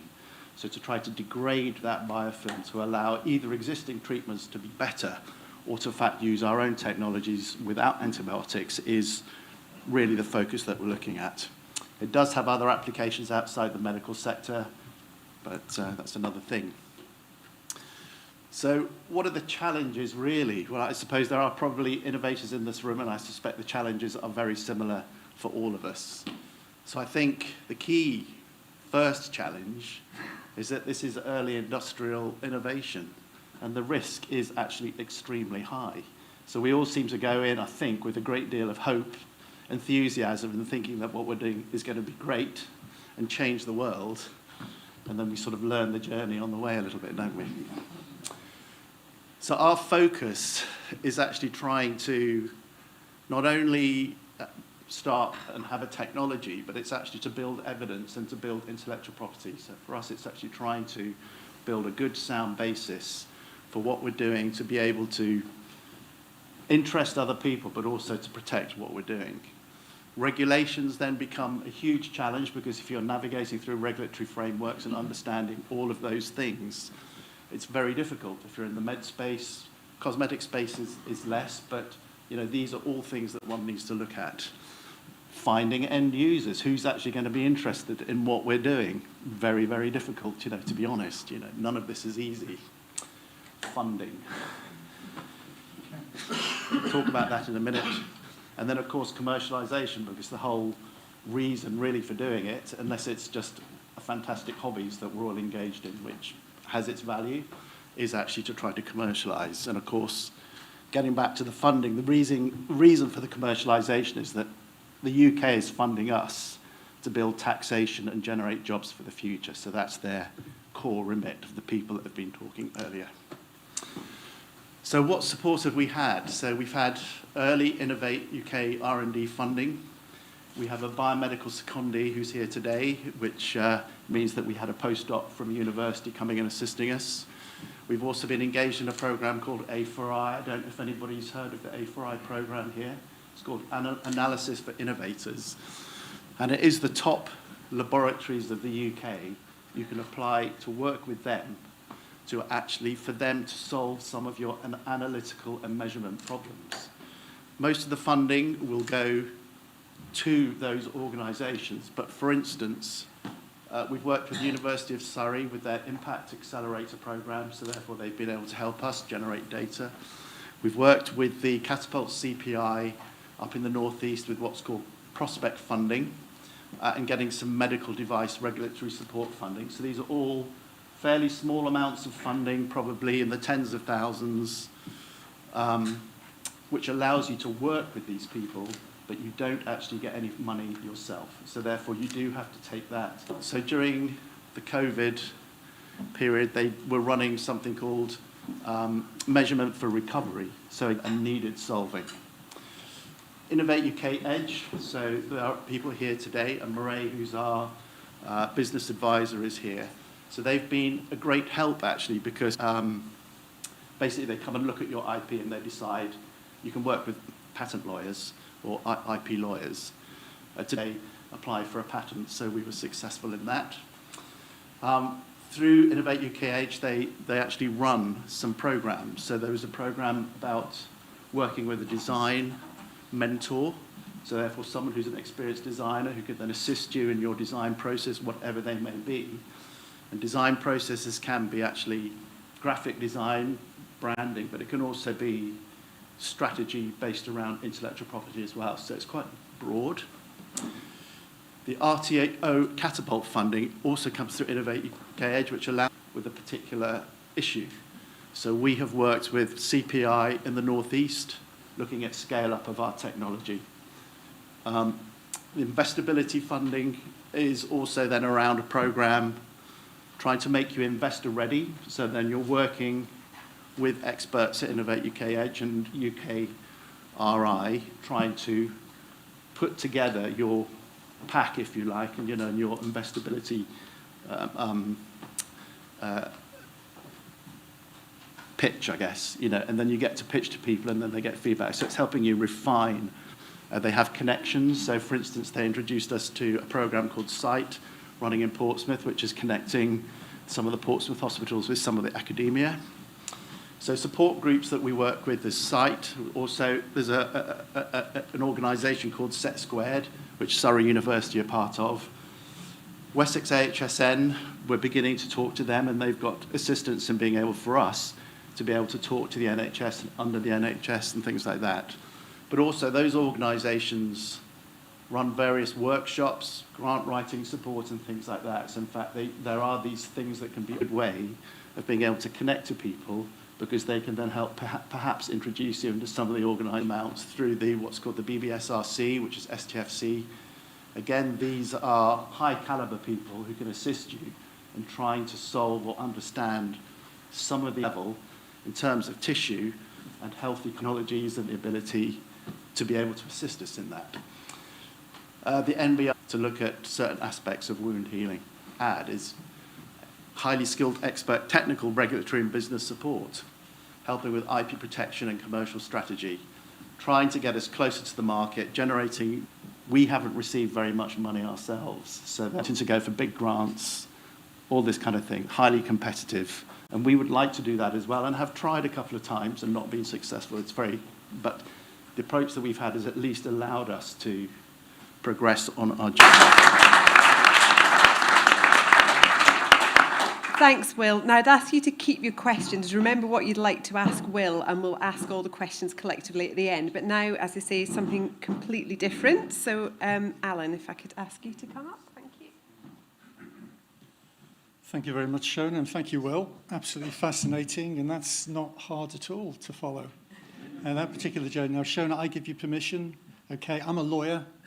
Don't leave the room. Okay, but it doesn't mean that I can flap my lips till kingdom comes. So, Shona, I'm aware of time, just, giving the sign. Okay, so I'm from a firm of family lawyers. What the hell the family lawyers got to do with knowledge transfer partnerships with Innovate UK? So my ambition for this very brief slot is to try if I can do it, then you can as well. So let me just go back a little bit and just explain to you, you need to know what type of firm I'm from. We're based in Brighton. We also have a very important and very busy hub in Horsham. And we also have a central London office. And anything you need to know about us is that when we formed in 2011 as family lawyers, we were a bit of an irritant to the local solicitors and other legal practitioners. I don't know if there are any lawyers here today, but we didn't wear suits. We refused to wear suits because we wanted to stay out of court. We used to email other lawyers, and they would say, if you carry on emailing us instead of giving us letters in triplicate, we'll report you to the Solicitors Regulation Authority. So we were quite annoying. We were a little bit different, and we wanted to be different because so that's what we were all about. But we were a micro business, so relatively new, formed in 2011. We knew that we wanted to keep clients out of court. We only had 8 employees at the beginning, so very, very small. But we were obsessed with trying to change the client journey. And to do that, we started taking base charge for. Okay? Why were we charging for that? Where's the value in it? So we were taking advantage of a low-code universe. We were using some of the products you can see there that anyone could use. And we were trying to make our services more efficient. And again, coming back to emphasize this, why am I talking to you today, why did we go for a knowledge transfer partnership? It's because we needed to reconfigure our services away from something that fits lawyers, that fits the family court, and to focus it around client need. So it only takes you so far on this journey. And we were able to build stuff like our own virtual family law application, which is great in a low code and a no code environment. And that was very important for us. It gave us a taste of what we could achieve. But here's the things, ladies and gentlemen. We get to 2016, we've been launching, even creating our own software. We knew we had a greater need. We did not have the ability or the expertise as lawyers to deliver it. So what do? We go and knock at the door of the University of Brighton, and we said, we would like to explore artificial intelligence and machine learning, and we would like to apply it to some client-focused innovation. We've got a few ideas. So, very helpfully, the university explained to us some of the offerings, and we hit upon a knowledge transfer partnership through Innovate UK. And I'm not going to tell you specifically about the application, except it bloody worked, even though everyone said it wouldn't. And we were able to roll this out. And the beauty of it is that we actually embedded in our family law team for 2 years a graduate with artificial intelligence and machine learning skills. The poor sod, you know. Not only did he survive, we kept him on. I know a good thing when I see it, and we've still got Sam. He's a lovely guy, and he's doing amazing stuff for us today. But we embedded him in, and I have described that as a transformative event. I'm a lawyer. Trust me. I've only described it that way because it is, and I will tell you why. We were a micro business to begin with. 2017, we now have 45 employees. We've created that work. Okay, it's not all through the KTP, but I can tell you, really, if you look at it, that was the core of it. Not only did we start to develop services that were better suited to our B2C demographic, we've even, as a fruit of the KTP, developed a B2B offering, and you can see it there, Nova. We launched that in stealth mode about 4 weeks ago. It works. It's got algorithmic working with our brilliant graduate who came to us through the KTP. We are really serious. I can tell you that one of the ripple effects, one of the impacts is not just creating jobs. It's also about the fact that any of my lawyers, if they go to a conference in Newcastle, Cardiff, wherever, they walk into the room, people say, "Your family law partners." It's that sort of impact. It's that recognition. And why is that also important? It's a KTP is like throwing this amazing innovation stone into the pond. And you think we get a KTP, we get learning, we get a graduate embedded in our team, we can develop some services. It doesn't stop there. So the ripple effect is that not just national recognition, it's the fact that the lawyers who are sitting in our firm are proud of what we've done. They're proud of what we achieved. They're champions for us. And it also means that we attract top talents. And I do mean central London, blue chip firms, lawyers want to work for us. Now, we're East and West Sussex based primarily. They want to come to us. So that's the sort of thing that you can get through a KTP. That's what it's delivered for us. And I mentioned ripple effects from the KTP. Am I still okay, Shona? I've still got a minute. Am I doing well here? I'm being very self-restrained, ladies and gentlemen. So what's the other effect? The other effect is that you have this recognition. We've got all sorts of gongs. In fact, it's embarrassing. We've had so many awards. We feel sorry for our fellow legal practitioners. We've actually imposed a moratorium on applying for anything for 2 years to give someone else a chance. Okay? So we've got this, and there's one in the corner there. It's got Innovate UK. Now, Shona, have I not mentioned to you today that we won an award? You know, University of Brighton, Shona was there. Brilliant, Liz is there in the audience. And we won that award. And the important thing you need to know, ladies and gentlemen, it wasn't for like best looking lawyers or something, although I would have been a shoo-in. Obviously, I know you'd agree. If it was that category, it was business impact. And it was a UK-wide award.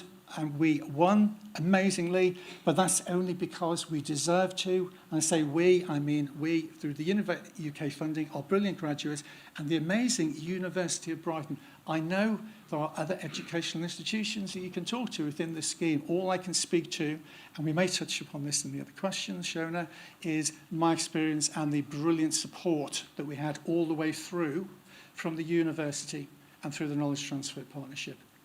That's me. I'm done. Thank you very much.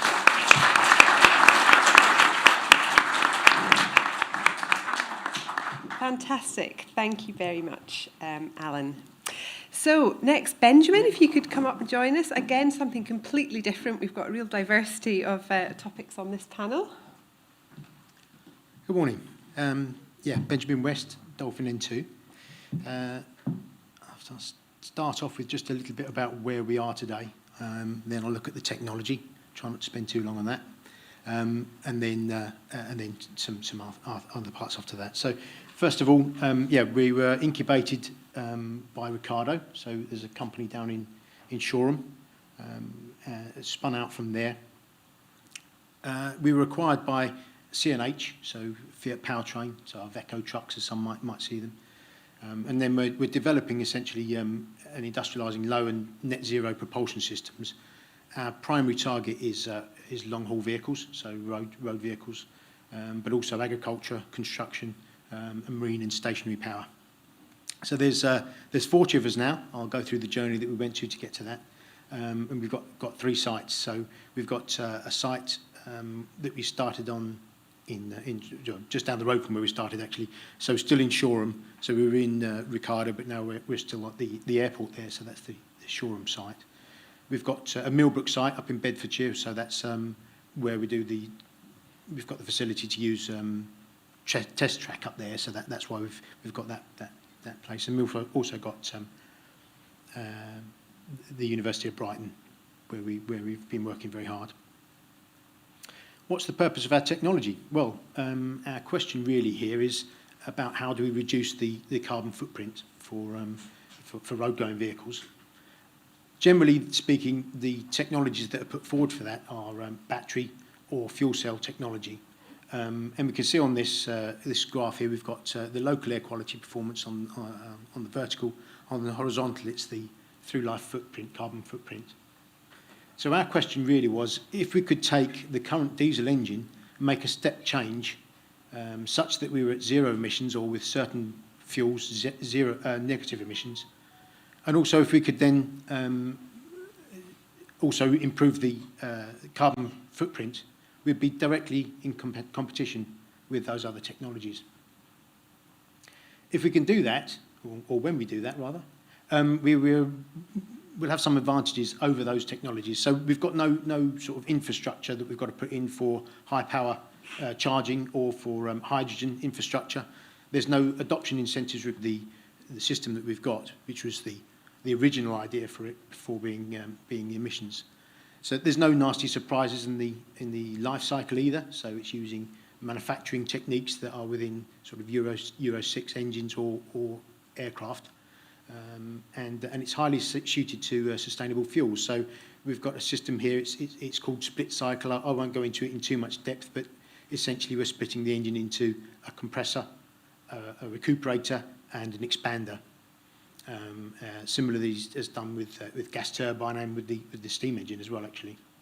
So by doing that, we've separated out the conditions for the expander or the combustion part of the engine. And we can adapt the conditions of pressure and temperature for that to any fuel that we want to put in. So we've been running with diesel, we can use petrol, hydrogen, methane. These are all of the different gases that opens the door to, if you like. So what was the role of grants in this? Okay, so in 2018, we were a group of 5 people. We'd got proof of concept on a single cylinder, in this cycle. And I've split this out now into diesel, dual fuel, which is generally diesel, pilot, and another fuel to help the combustion, and pure H2, which is spark ignited. So there's the three different technologies, if you like. If we go back to 2018, there were 5 of us. We were in a well-established consultancy, Ricardo, but essentially moving it on to getting somebody to buy that as a group. How do you build confidence in the market? And really, this is one of the fundamental areas that helped us with Innovate.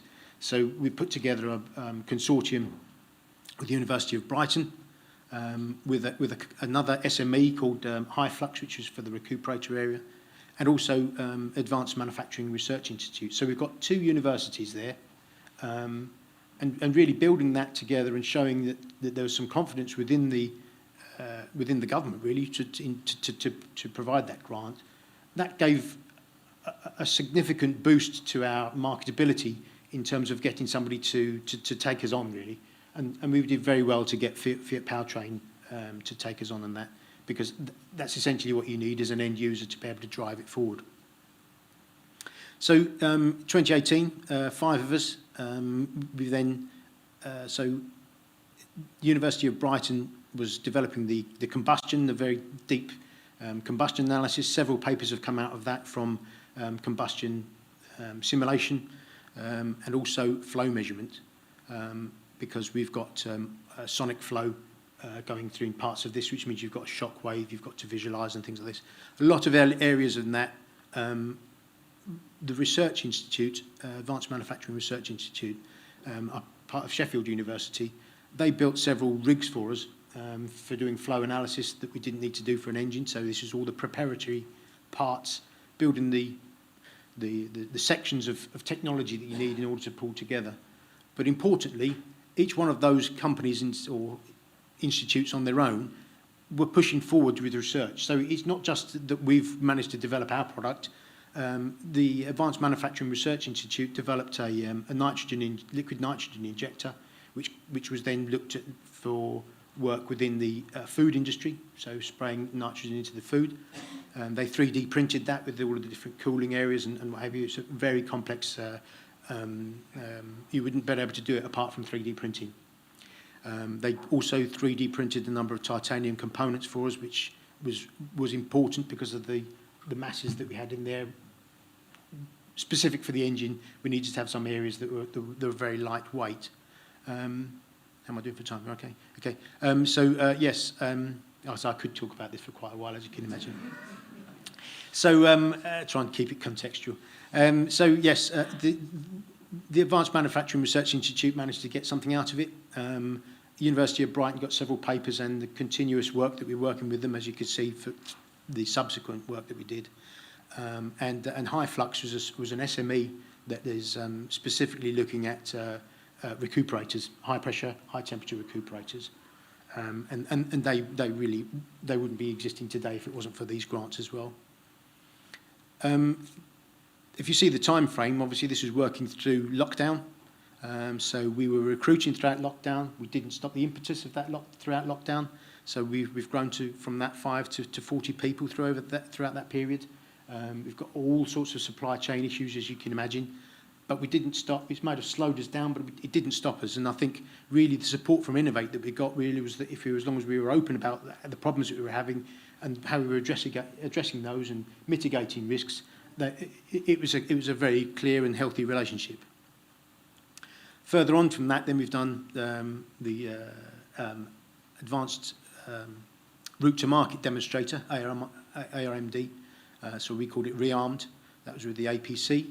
And also then some BASE applications as well. So the third one there we can see was with Costain. So we've kept the core similar. So High Flux was with us all the way through. They were actually a supplier on the third one. There was no innovation there. So we said, okay, you'll be a supplier on this one.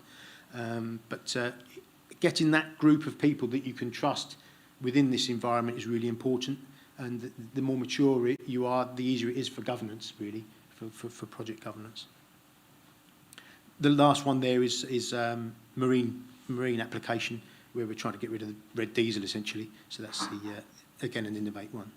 That's the TRL, so the technology readiness level as we're going across. Probably whether it's more instructive to look at the pictures at the top. So the first one was the single cylinder. The second one is the multi-cylinder that we made during the Innovate process. And now we're on to the third one, which is the integrated engine, which could go into a vehicle. So we've built 2 of those. They're on test at the moment. One of them on test at University of Brighton, the other one up in Millbrook.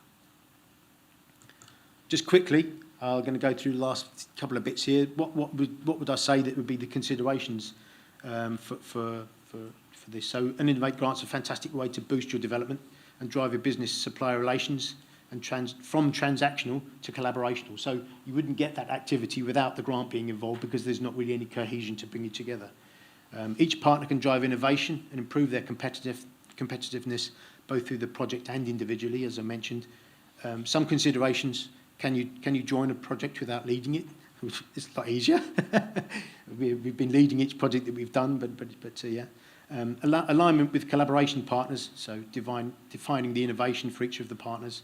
Do they have full management level commitment? So we've gone to applications where we've got right to the last point where we're going to submit, and then somebody's pulled out, so the whole thing can fall apart at that point. So really getting that confidence that they've bought into it from a right high level is really important. Is it clear how to deal with the current and future intellectual property? So obviously we're working with a number of universities, so getting that mapped out in the first stages. We've now got 8 patent families for our technology, covering control, combustion, and application. So quite a network of IP going out now. Deliveries and milestones. Yeah, probably I'm going into too much depth there, but yeah, it's just making sure that they're smart and for running the project, good governance and being open about your challenges and opportunities. Okay, thank you.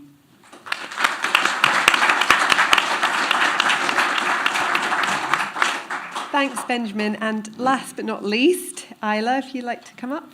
Thank you. Hi, so I'm Isla. I'm the Operations Manager for O'Reilly Systems Limited. We're a small technology SME based in Horsham, but we also have an office in Bristol, and we have a parent company in the US, and we have some developers over various states. So, we traditionally were in the security and automated scene analysis, which is a great industry to be in. Unfortunately for us and quite a few other companies across the globe, China got really into security systems and cameras and really wanted to make themselves the leader in it. And with that, they took out quite a lot of the industry. So it was a case of adapt or die. So we adapted, and we developed some new technology. So this is one of the products that we're working on, which is a 3D capture device which clips onto a smartphone or like an iPad or a tablet, and it captures an object and it produces a 3D rendering. And this technology came to us through ESPRC, and we took it on to commercialise it. And if you can see from the pictures here, so the top left one is the current methods of 3D reconstruction, which you're probably not able to quite see, but it is a part of a cathedral, sort of a stonework at the edge. And if you were to use that rendering to 3D print it, you'd probably get something sort of like vaguely looking like a kid's Easter chocolate, which is not ideal if you're then going to try and sort of do research on it or just sell it as a reproduction.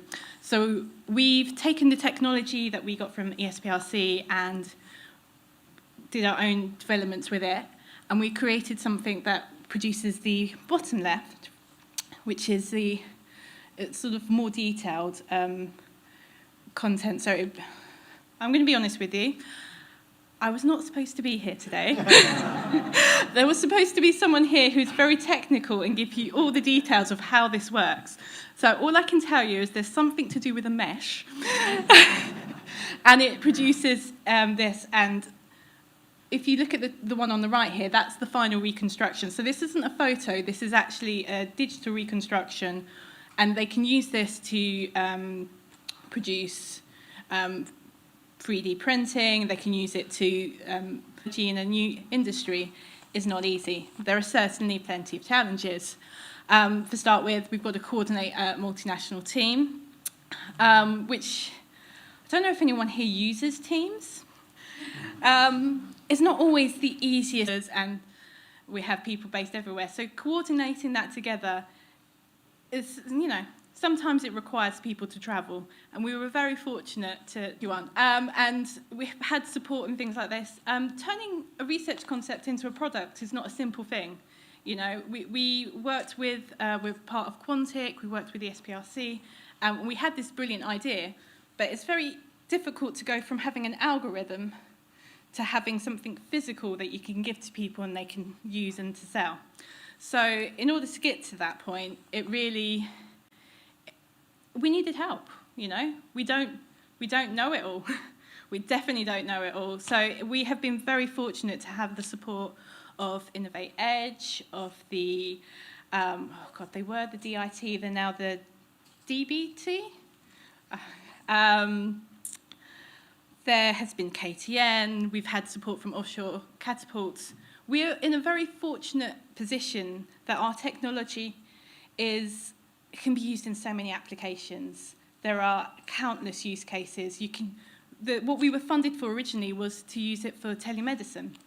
So you can use this device, take the picture of a mole on your hand, and it would recreate that and send it to the doctor, and they would then be able to sort of look at that. Because looking at a picture and looking at the 3D rendering, it gives you so much more data points to sort of work from.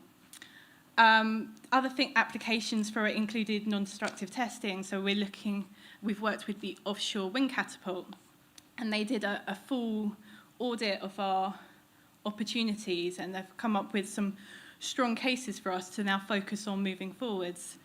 It can be used in digital twins, so we can use those captures to recreate, like you saw with the example earlier, for heritage sites, so it can be used to commercialise what they have. I mean, I don't know, we certainly weren't aware, but in many of the museums, there is a massive catalogue of archives of so much history that we have that no one ever sees, because there just isn't enough space for it to display, and there isn't enough opportunity to catalogue it.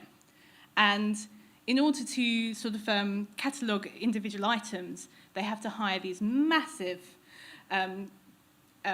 things to come in and do what our device will do, maybe not quite the same fine detail, but can do for, say, £150 per item that they can give to many of their staffs, go around the academics, they can show to their customers.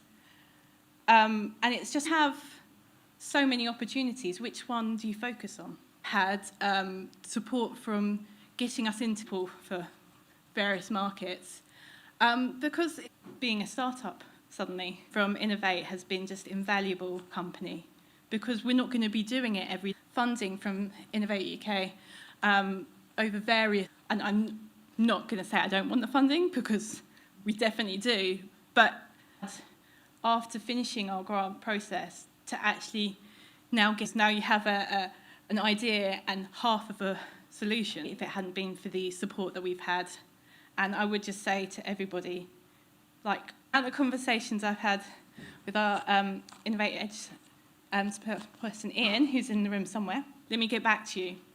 And he does, and we move on, and we're getting closer and closer to the reaching out for further support. So we will certainly not be saying one and done.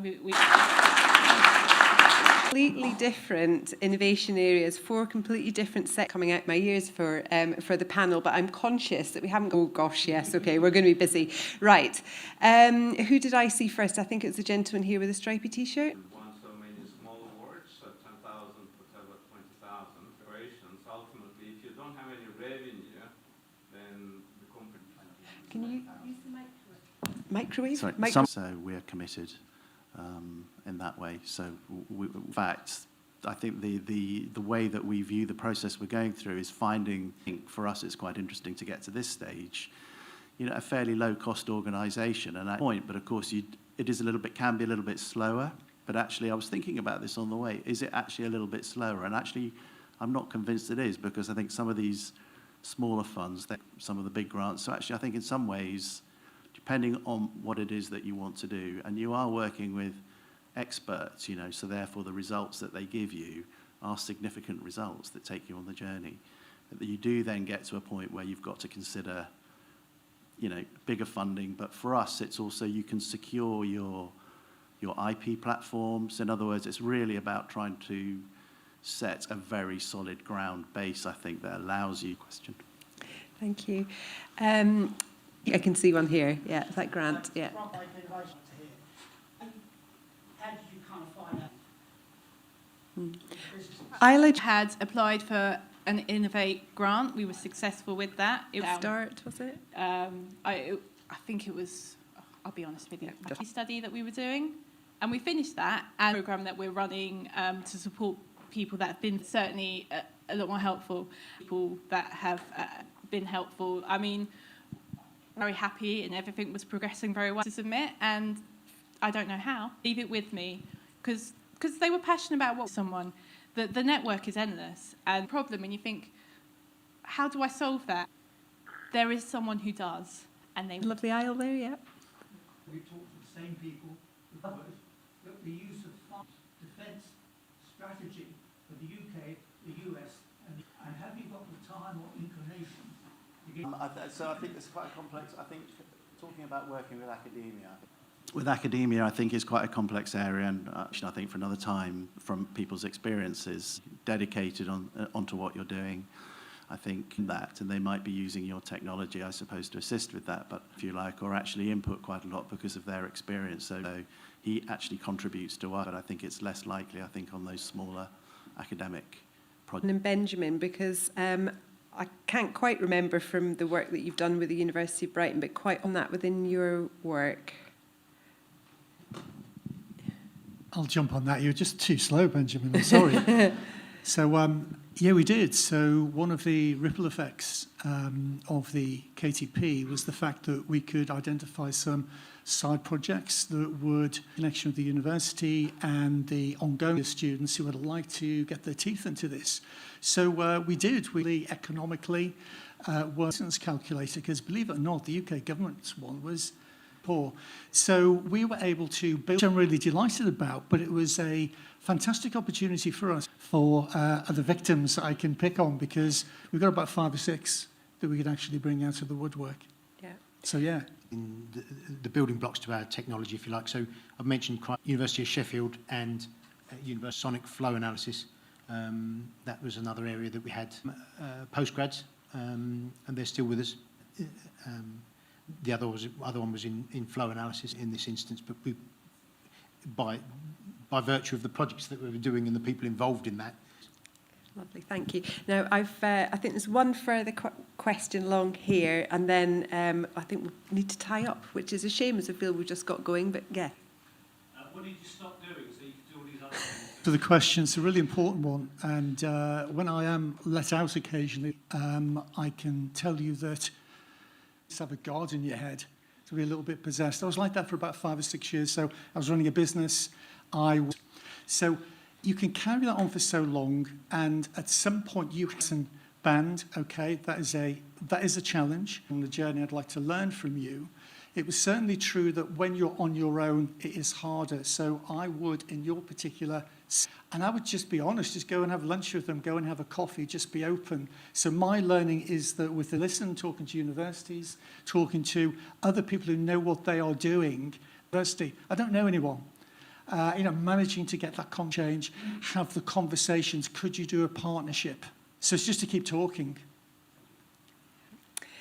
Wonderful. Share those journeys over lunch, and there's lots more stories out there as well. So one-to-one sessions with any advisors or the corridor. So where you've had coffee, past all the been here in an hour. We've got a plenary session before we split out. Many of the topics that we've been discussing here, you can then everyone and look forward to chatting to you over lunch. Thanks, everyone.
everyone.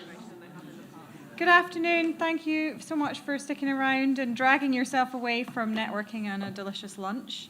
Seem to be a lot of different treats going on out there. My name is Kezia Williamson. I'm head of Place at Innovate UK KTN, part of the team that's put this day together. So I'm really delighted to be here, and yeah, thank you for sticking around for our afternoon session for a topic that's particularly close to my heart. So we're going to be looking at debunking stereotypes in innovation this afternoon. This is linked to our activity around diversity and inclusion, and that's really so closely intertwined with what we're doing in Place and how we're engaging across the country. So Steeds, who's our head of diversity and inclusion, and Luke Crook, who's in the team, who are going to come and talk to us a bit about all the different programmes and what we're doing on diversity and inclusion. Emma, Luke, the floor is yours.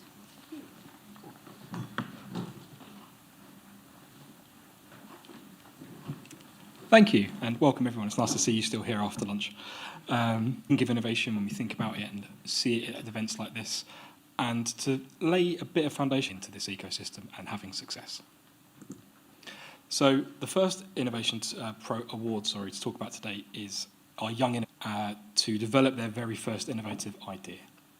So it's based on the fact that anyone can be an innovator, and that can come from any background, but we particularly know that young people are underrepresented within the innovation funding system, so that's one of the key reasons for it.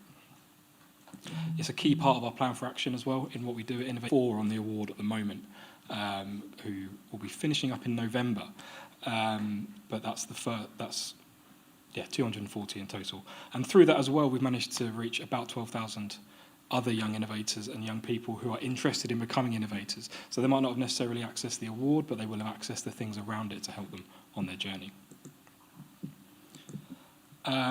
Here we've just got a bit more information about the why and what we did with the programme. So the programme was launched off the back of some research that was done, and it found that about 2 in 5 young people had an idea that they thought they could build into a product, or they could build into an innovation or a piece of technology or a service, and also that they thought they could sell. So as well as had the view that the business sector was too difficult for them to access as a young person. They didn't know themselves as entrepreneurial, which is, or I fortunately get to smell. So yeah, it's been running since 2018, and we've had some incredible projects come through this year. We've got one fascinating one in the tech space, which is, I say fascinating, app for you. So you'll pay for something using your card, and instead of having to ask for the receipt or enter have the receipt sent straight to your phone without having to worry about anything like that. We've got other innovators that are looking at more their memory, things like that space as well as another AI system that's actually looking at how that. And the second stage of that is what we call our next steps, or about how their funding works after this slide. But it's that in order to develop that idea further, get it to market or prototype. So it's a 12-month programme, and within that they get £5,000 of priority that they're on the programme for. So a big part of it is being able to support them actually working on their innovation. Because it's all well and good giving the cash, having to split their time between having to earn enough money to survive and then also on the programme. As well as that, we work with Innovate UK Edge, who provide an innovation check. My supply chain's doing this. How can I capitalise on this? What's the best thing to do? I need information, who to ask for. So that mentor gives them an opportunity to be able to guide. Just to go back to that, that's for £50,000. So they get that to then they can build what they're doing up to the next level. And now I will pass over. Yeah, thanks, Luke. So David, to give you a little bit more information about what we do there. So really the aim of the competition is to find pioneering women with innovative ideas and ambitious plans that will inspire others. So we want to support them when they're at that business critical stage and grow their business further. So similarly to the Young Innovators programme, we offer that bespoke package of support to help them sort of grow that business as well. And we also, through Innovate UK KTN, offer sort of stuff throughout their year programme, but there'll be things that we run around sort of personal development, personal brand, stuff around access to different finance. So, I've got confused with the slides. So I'll move on. So what's the history history of the programme. So how it began, it started in 2016. It was the first equality, diversity and inclusion programme that we'd run at Innovate UK, and it began because we'd understood at where I think that gender had had a negative impact on their career. So we really wanted to try and do something about the sort of inequity in the innovation ecosystem. So we launched the award in 2016, and over the course of the sort of few years that we've been running this, we've now awarded over 150 women this grant and all of this extra support we have. But what's really important about both of the EDI programs is that relate to and grow their business, but also to inspire that next generation of innovators as well. So our awardees are all required to do a certain number of role modelling activities throughout the year, and they do this through our partnership with Founders for Schools, where that enables them to go into sort of local schools and communities to inspire students up and down the country. And that usually dared to celebrate them or other inspirational people, but we wanted to change that and have these purple plaques where we're celebrating the women innovators that we've funded and that we're supporting, and they go on their school, either the school that they went to or a school local to their business, and there's a bit of awareness raising about what they do with the school kids, and that we have recently announced is around our inclusive innovation, and this is really about celebrating inclusion in business. So what is this? It's our newest grant. It's about helping businesses to innovate inclusively. So I don't know if you're familiar with the term inclusive innovation, but what we mean by this is all about designing innovations to enable and reach more of society. And so through the programme, what we're doing here is funding businesses that have had that track record in inclusive innovation, but what they're trying to do must be centred around that EDI, so equality, diversity and inclusion, either across multiple characteristics, and by characteristics I mean sort of for different communities, so whether it be disabled community or for women or for ethnic minorities, for example, or through multiple characteristics. And what we're enabling them to do there is to scale their existing practices to help get that product out, or to change an existing product so that it's more inclusive for a wider audience in a little while. And these awards have ranged from a whole range of innovations, so anything from supporting development of apps that support revision in schools where students with special educational needs maybe need more support, and this app's been really sort of enabling for that group of students, and other technologies around supporting digital skills gaps in prisons, loads and loads of different things. Example of some of the innovators that we've funded. I think we've got a mix of some of our young and newest competition that's about to open up.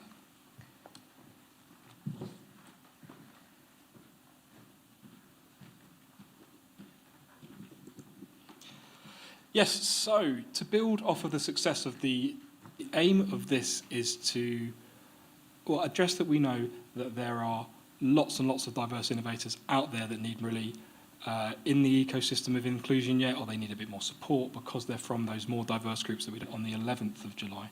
If you go to the Innovate UK KTN website, you'll be able to find the diverse innovators in succeeding and being able to get a product or a service or an idea off the ground, off from that piece of paper and into the real world. And then the actual bit about debunking stereotypes. So we worked with some of our alumni from our different programs, and we spoke to them about what does being an innovator mean to you? What is it that you think makes an innovator? What's your journey been like as an innovator? How did you start? Where did you go? What were the barriers you might have faced? And it's all about trying to address that preconception of what we think an innovator is. So after this, we've got a short video which has got a couple of clips of page, which has got the full-length interviews with lots of different awardees on our different programs to hear them talking about their experiences with innovation and what they think that an innovator is.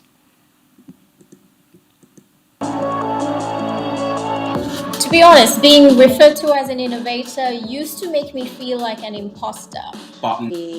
Different. Being an innovator means I get to be creative and solve problems. Having a mind of curiosity. Never be satisfied with the existing offer in the market. Being an inventor this is what I'm changing and this is the walls I'm bringing down. Being able to see yourself in a position and believe that that could also be you. You know, anyone can be an innovator.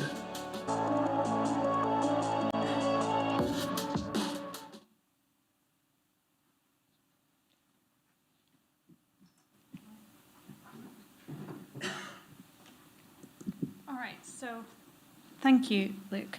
So we've now got a couple of real life.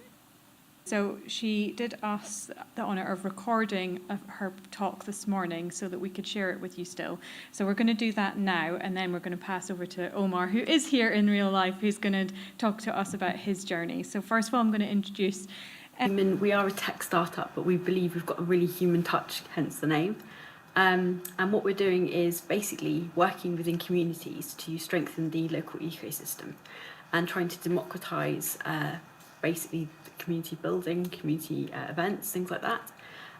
We saw during the lockdown this incredible just surge of people wanting to help and bring people together and have kind of really great, you know, connections with their neighbours and things like that. And actually a lot of it has stayed, but there's still some that's kind of disappeared. So we believe that basically repeatable events or repeatable gatherings are the thing that can help people out of loneliness. They can help people feel more connected to a place or a space. So basically we work with local government, we work with spaces, venues, or anyone to get together with. So the reason I'm not with you today is the fact I have Parkinson's. I was diagnosed 10 years ago. I've recently had spinal surgery as well. My head was actually stuck to my chest for 5 years, so I've not been able to make eye contact, so it's pretty incredible to be able to make eye contact now. I'm quite overwhelmed by it. But sometimes my Parkinson's flares up. So that's one of my challenges, I have to say, as being an innovator or being a leader of a business, is that actually there's this expectation that you'll turn up, obviously, which is fair enough. But often it's quite difficult for me to commit to turning up to something, or it's quite difficult for me to know for sure what time I'm going to get there. And I will always do my best. I'll always do my best. I'll try, a lot of times I'll get to places very, very early because I try my best too hard. And so it's lucky that I have 2 co-founders. We have 2 brilliant team members as well who support us. And yeah, it's a challenge having Parkinson's and being a co-founder. I think lockdown really helped me because actually everyone was at home. Everyone was having to work from their bedrooms and things like that. And it sort of made it easier for those of us with disabilities to step into these roles. So I think actually lockdown was really useful to me. I know it was a horrible situation for lots of people, but it really helped me, and it really helped the business. Because I was able to be on sort of an even land with the other co-founders and the rest of the team and not feel like I wasn't sort of pulling my weight enough. So being an innovator to me is, I come from a background as a creative director, so that to me is innovating in itself. It's creativity, creative thinking. That's sort of where I come from on an innovation space. Someone seeing a problem, seeing a challenge and coming up with a really creative solution that no one else is doing. And I swear we have pivoted like 30 times. We actually sat down once and wrote down all the business ideas we'd had. And when we first started, we were in the Zinc BC programme, and where you basically come together. You don't have an idea of what you want to do. You have sort of a mission for the cohort to solve. And ours was around older generation, people struggling in their later years. So actually, we wanted to work with loneliness, and yeah, so we sort of came off the back of that. And I came in as a creative director, all excited and sort of, and. Before that, I don't really think I thought what an innovator was. Innovation for me always sounded more like sort of technology or kind of more engineering, like scientists in labs and stuff. That's what I kind of like be. It's brilliant because actually we want to make it so that everyone can create an event. So someone with autism is really probably the best person to get a group of people with autism together because they'll understand the unique challenges and things that, you know, would be faced by a group of people with autism coming into a space, what might worry them, what might kind of be difficult for them.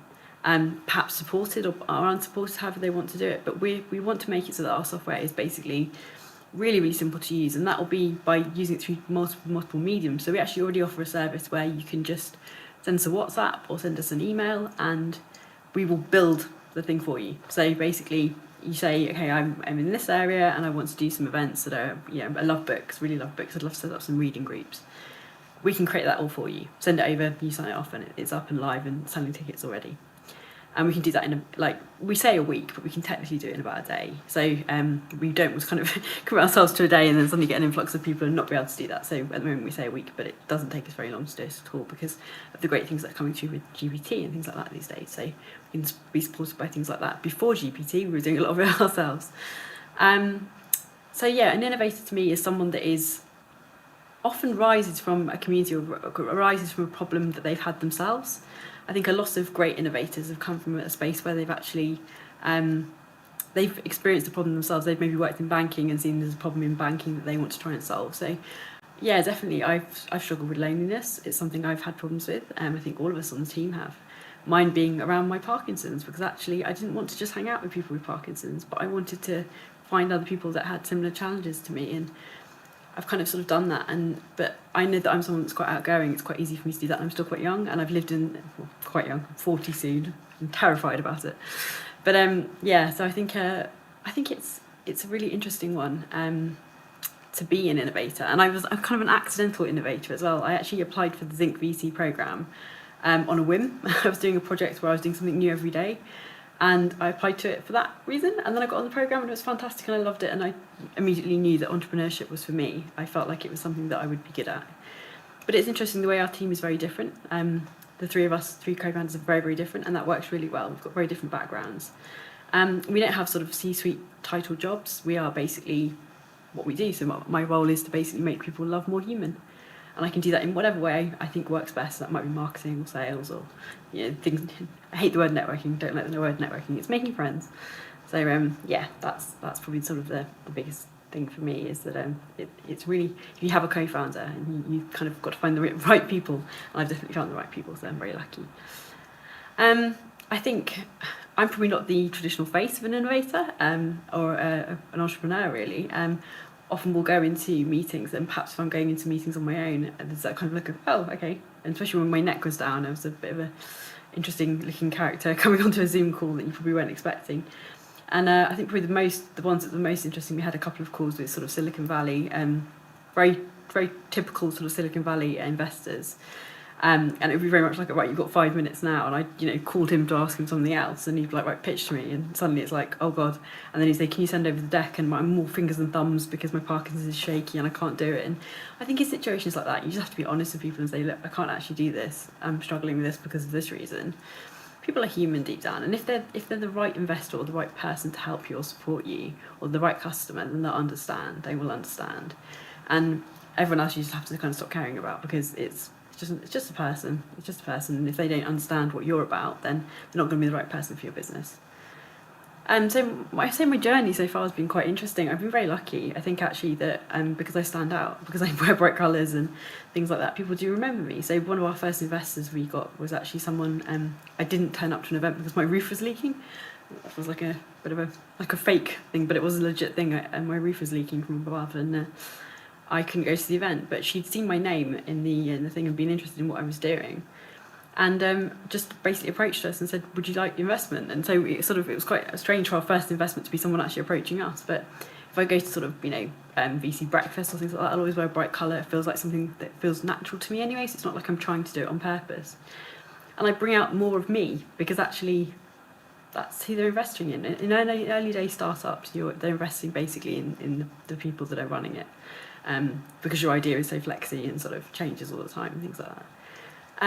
We've been very lucky as well. We've had some great grants from Innovate UK and things like that. So we've just been very very lucky. And I just really believe that just go in and be your authentic human self, and what will be right for you will come to you. And just don't stress about it too much. That's always been my thing really. But yeah, the Silicon Valley interview was basically like, you have 5 minutes, and you went off and took another call and then came back to me, and I was very confused. I just sort of sat there very panicky, but I think that's probably our only experience of someone that we've had that hasn't been the kind of person that we'd want to have in our team.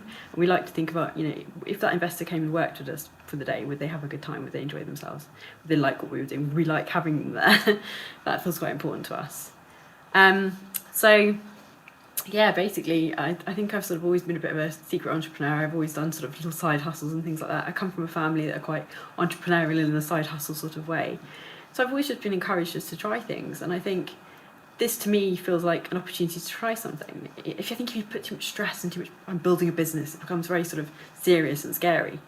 But we're just trying to solve a problem for some people, and if we can make that happen, it'd be a fantastic thing. So Innovate UK KTN are supporting us obviously with funding, and we're putting that money towards basically building extra stuff into our platform, into our software, that will really help people to, you know, build an event. So we love the idea of the fact that you could go in and say, okay, my group is quite a serious group, but I'd love to make them all kind of come together a bit more, or you're picking an emotion that you want people to feel, and we could build them a whole month's worth or 2 months worth of events programs, just on that one word. And you know, it's quite fun. We think that the kind of idea is quite playful, because building events at the moment is hard work.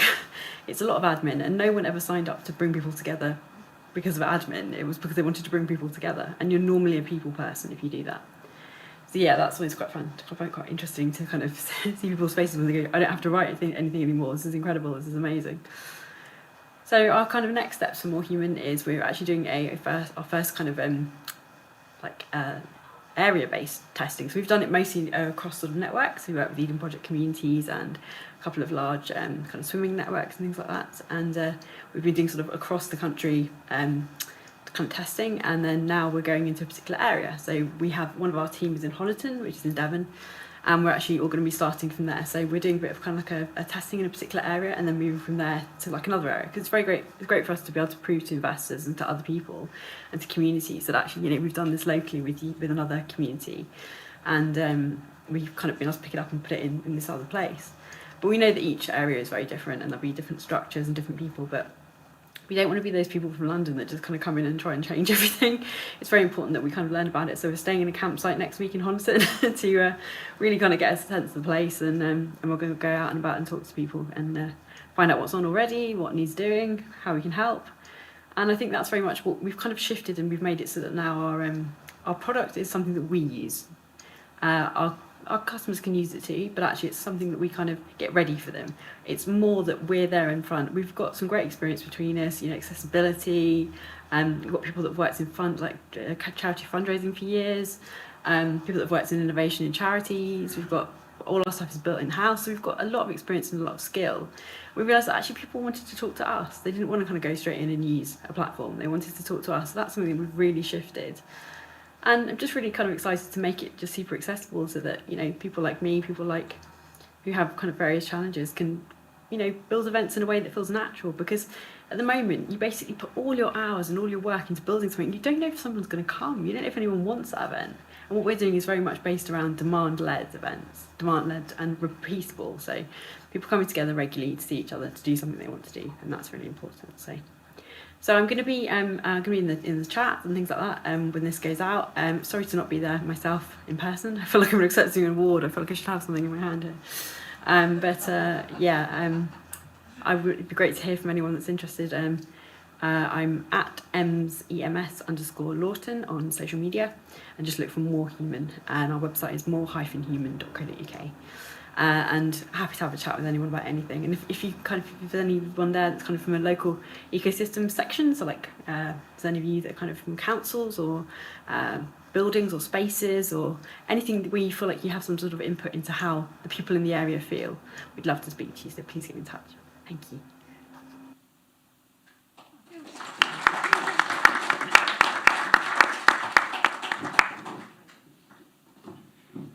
Thank you so much, Emma. I think she is listening online, so hopefully she hears the thank you. All right, so Omar, over to you. Do you want to come up here, or do you want to sit there and use a mic? You tell me. You tell me which is. Come up here and talk. Yeah, come up here. Everyone wants to see you.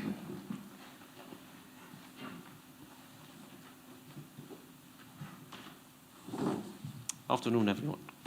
So my name is Omar Masood. I'm co-founder of Otsera, and as Kezia kindly mentioned, we are recipients of the Inclusive Innovation Awards. Otsera co-founded by myself and my partner, and the main objective of Otsera is to help children break down their social communication barriers and realize their potential. Our focus is on autistic children, but not exclusively on autistic children.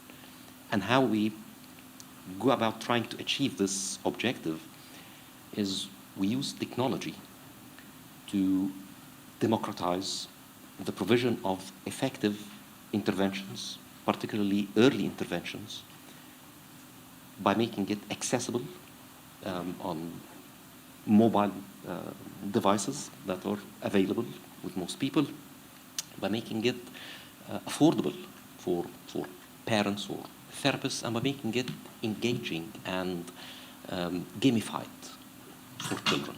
So it's fun when they are doing it.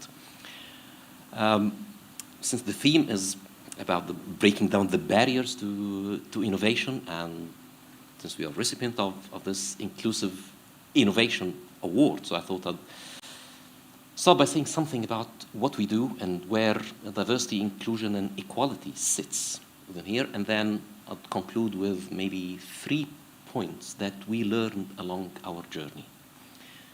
So by the nature of what we are trying to do, diversity, inclusion, and equality lies at the heart of the products we are trying to develop, and the objective, and the people we are trying to bring into society and make them more embedded in social circles, in education, friends, which can go on an upward trajectory in building self-confidence, improving the quality of life, and healthier, more independent, and more fulfilling lives, as opposed to a downward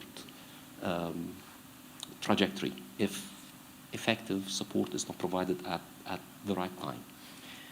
But to do that, we needed to engage with the children, the parents, the teachers, and more recently, even the therapist. Not just at the beginning. So at the beginning, when we are formulating our ideas, definitely important. But we learned, and sometimes even the hard way, that it's equally important to keep this engagement all the time throughout the development cycle.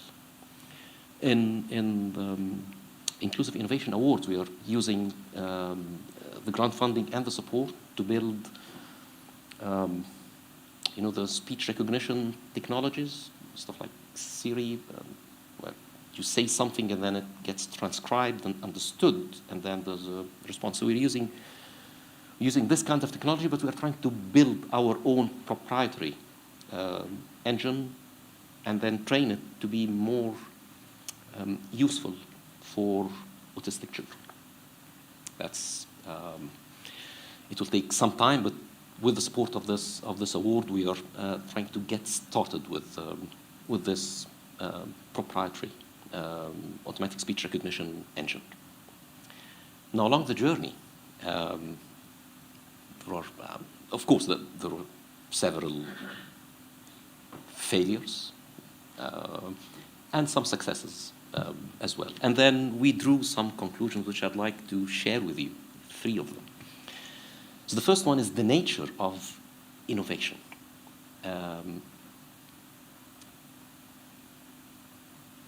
We found out that we always needed to be responsive.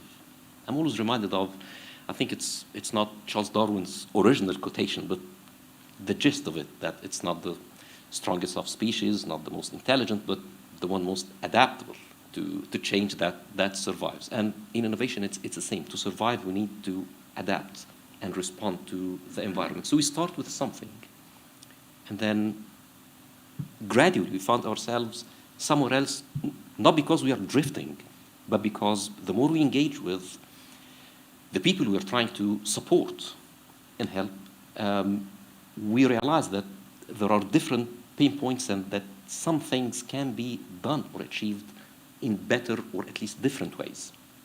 So we change what you are doing. So for example, the project we're working on at the moment, where we are further developing using this Inclusive Innovation Award, it did not start as an app to support children develop their speech.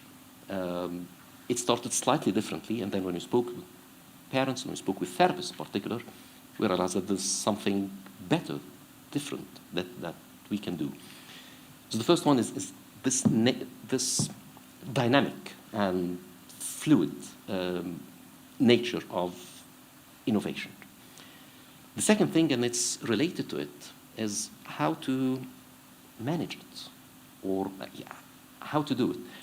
I'm an engineer by background, and chartered engineer. I worked for over 20 years on projects, engineering projects like a metro system or a hospital or something like that. And when you do these kinds of projects, you mobilize resources, you build the project, the thing, you demobilize, and the project is there. It's done. Another team would take over for the operation and maintenance of the facility and stuff, but the project team is done. In innovation, almost nothing finishes. It's a continuous process. So to me, at least, maybe some of the team, they didn't need this paradigm shift, but for me, this took me some time until I arrived at the realization, simple one, but it took me some time, that it does not finish.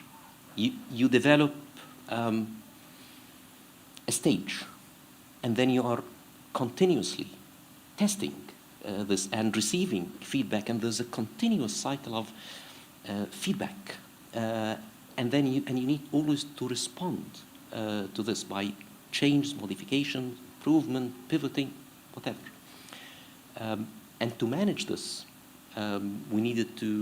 we found actually that the best way so far is to adopt what I think people can term the agile approach of shorter cycles with continuous feedback. We do it every 2 weeks, and sometimes even we go shorter for just 1 week. And this way, we allow for the feedback to be part of the decision-making process for the next cycle, and so on. The third point, and I think important lesson for us that I'd like to share, is the importance, like this has been mentioned by Emma as well, the importance of being in touch with our users, our customers, and the people we want to support and help. We did this at the beginning, and I think we started we were very clear in our minds. We had workshops with children, with parents, with teachers, with therapists, and everything was fine. And then COVID hit. Unlike Emma, it was difficult for us because it turned everything into online at best.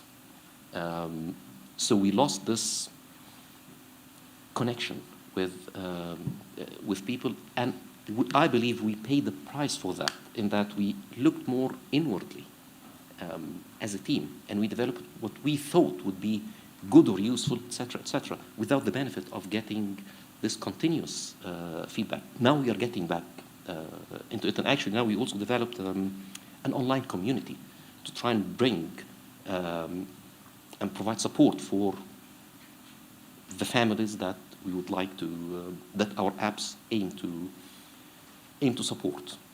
So that's the 3 points I wanted to share, and I understand there will be a Q&A if there are any questions about it. Thank you very much.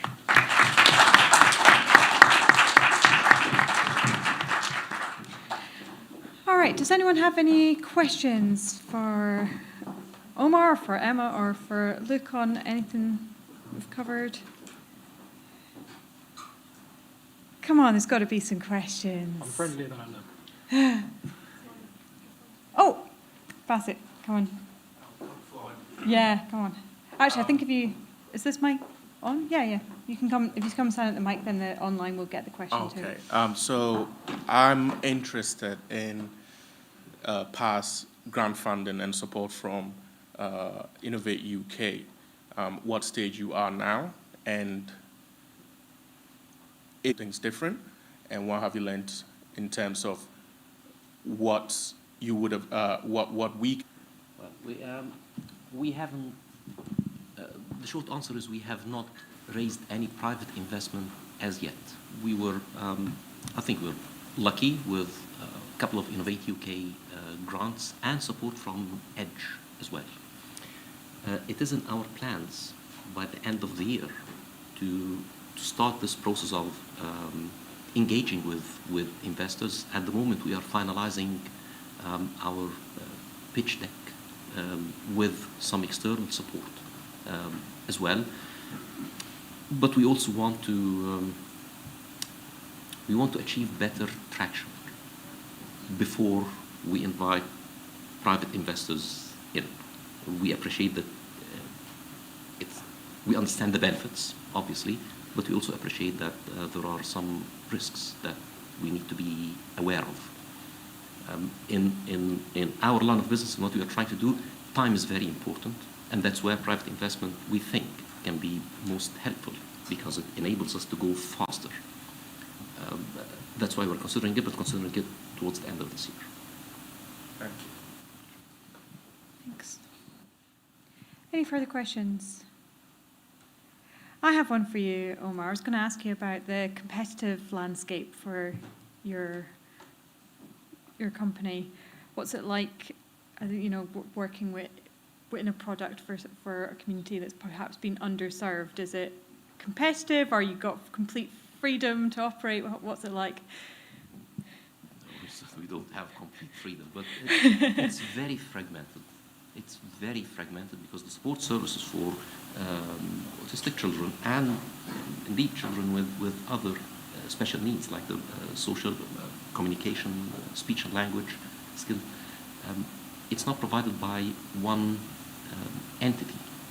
So part of it is provided or supported by the NHS, part of it by schools.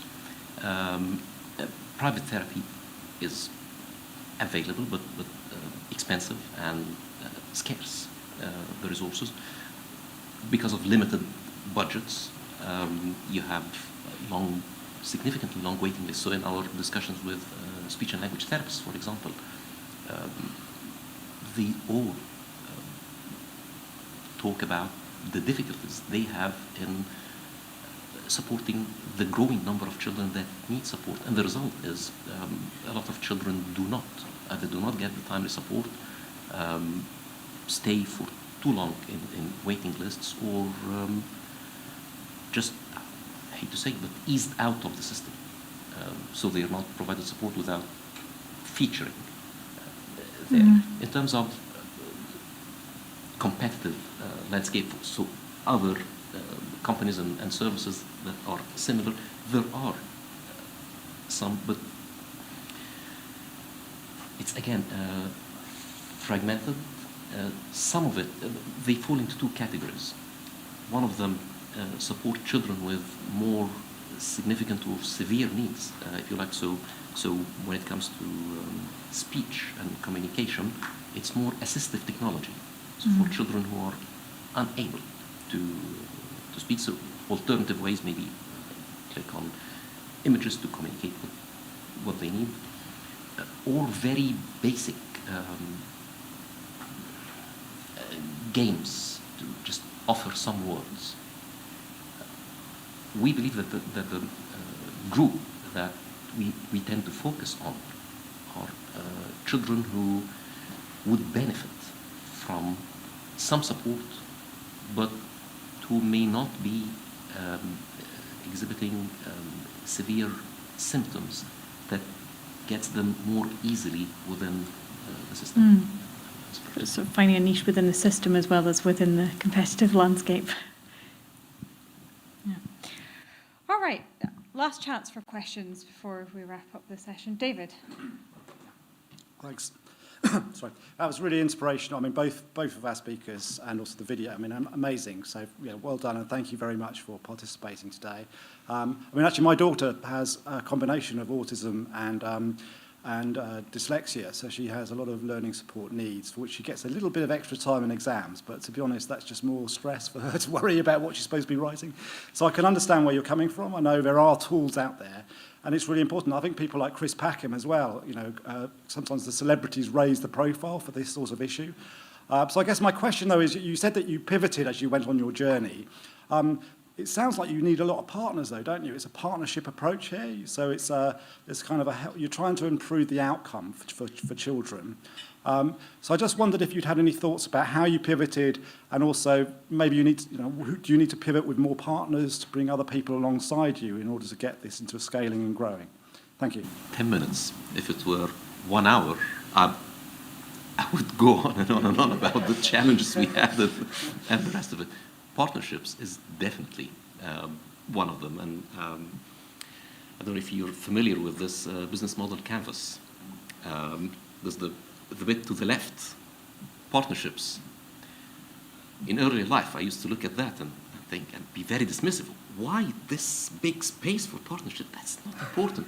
Until we started really in business and I realized, no, you idiot, this is very, very, very important because this is essentially how you integrate within the ecosystem. It's not that you necessarily need the people to do what you think you're about to do, but to really deliver and support people you want to support, you need to embed yourself in the system. So it took us some time to act actively in trying to develop our partnerships. At the moment, I think that we are making progress. We had discussions and we are about to formalize collaboration with the National Autistic Society. We are piloting with an NHS clinic in South London, and we are also some pilot trials and early adopters in South London schools. So we are starting to build some partnerships. You're absolutely right. This is a key, crucial part of the foundations for any sustainable success. So there was another, an earlier part to your question about pivoting. I'm thinking when I mentioned pivoting, I can say that it's really, well, maybe it can pass as pivoting. I was thinking of the project for the app that we are developing with the Inclusive Innovation Awards. We started this one originally thinking about assistive technologies to help children who find it difficult to communicate or nonverbal. But soon after we started, we realized that there's a more significant need in an area where we can really be even more helpful and useful. We can do better even in supporting children who can, but who need, as speech therapists, speech and language therapists say, drilling, more drilling. So we pivoted, if that's the right term, into developing this game app that helps children, tries to engage them, prompt them to record more of the words and sounds, phonemes, for which benefits them. So in areas where they find more challenging. Thank you so much. Okay, we're going to wrap it up there because we're out of time now. Thank you so much to Emma and Luke and to Emma and Omar. I love chairing these sessions. I find them particularly inspirational and emotional hearing these stories and the journeys that you go on. And so that brings us to the end of our kind of presentation program for the day. So next we're going to be moving into the workshop sessions where it'll be a bit more interactive and practical for you, and hopefully taking some of the inspiration and translating that into some practical actions for you to take away. So we have 3 parallel workshops running over the next hour, and then the programme repeats again. So you'll have, for the next hour, so you'll have the opportunity to go to more than one of the workshops.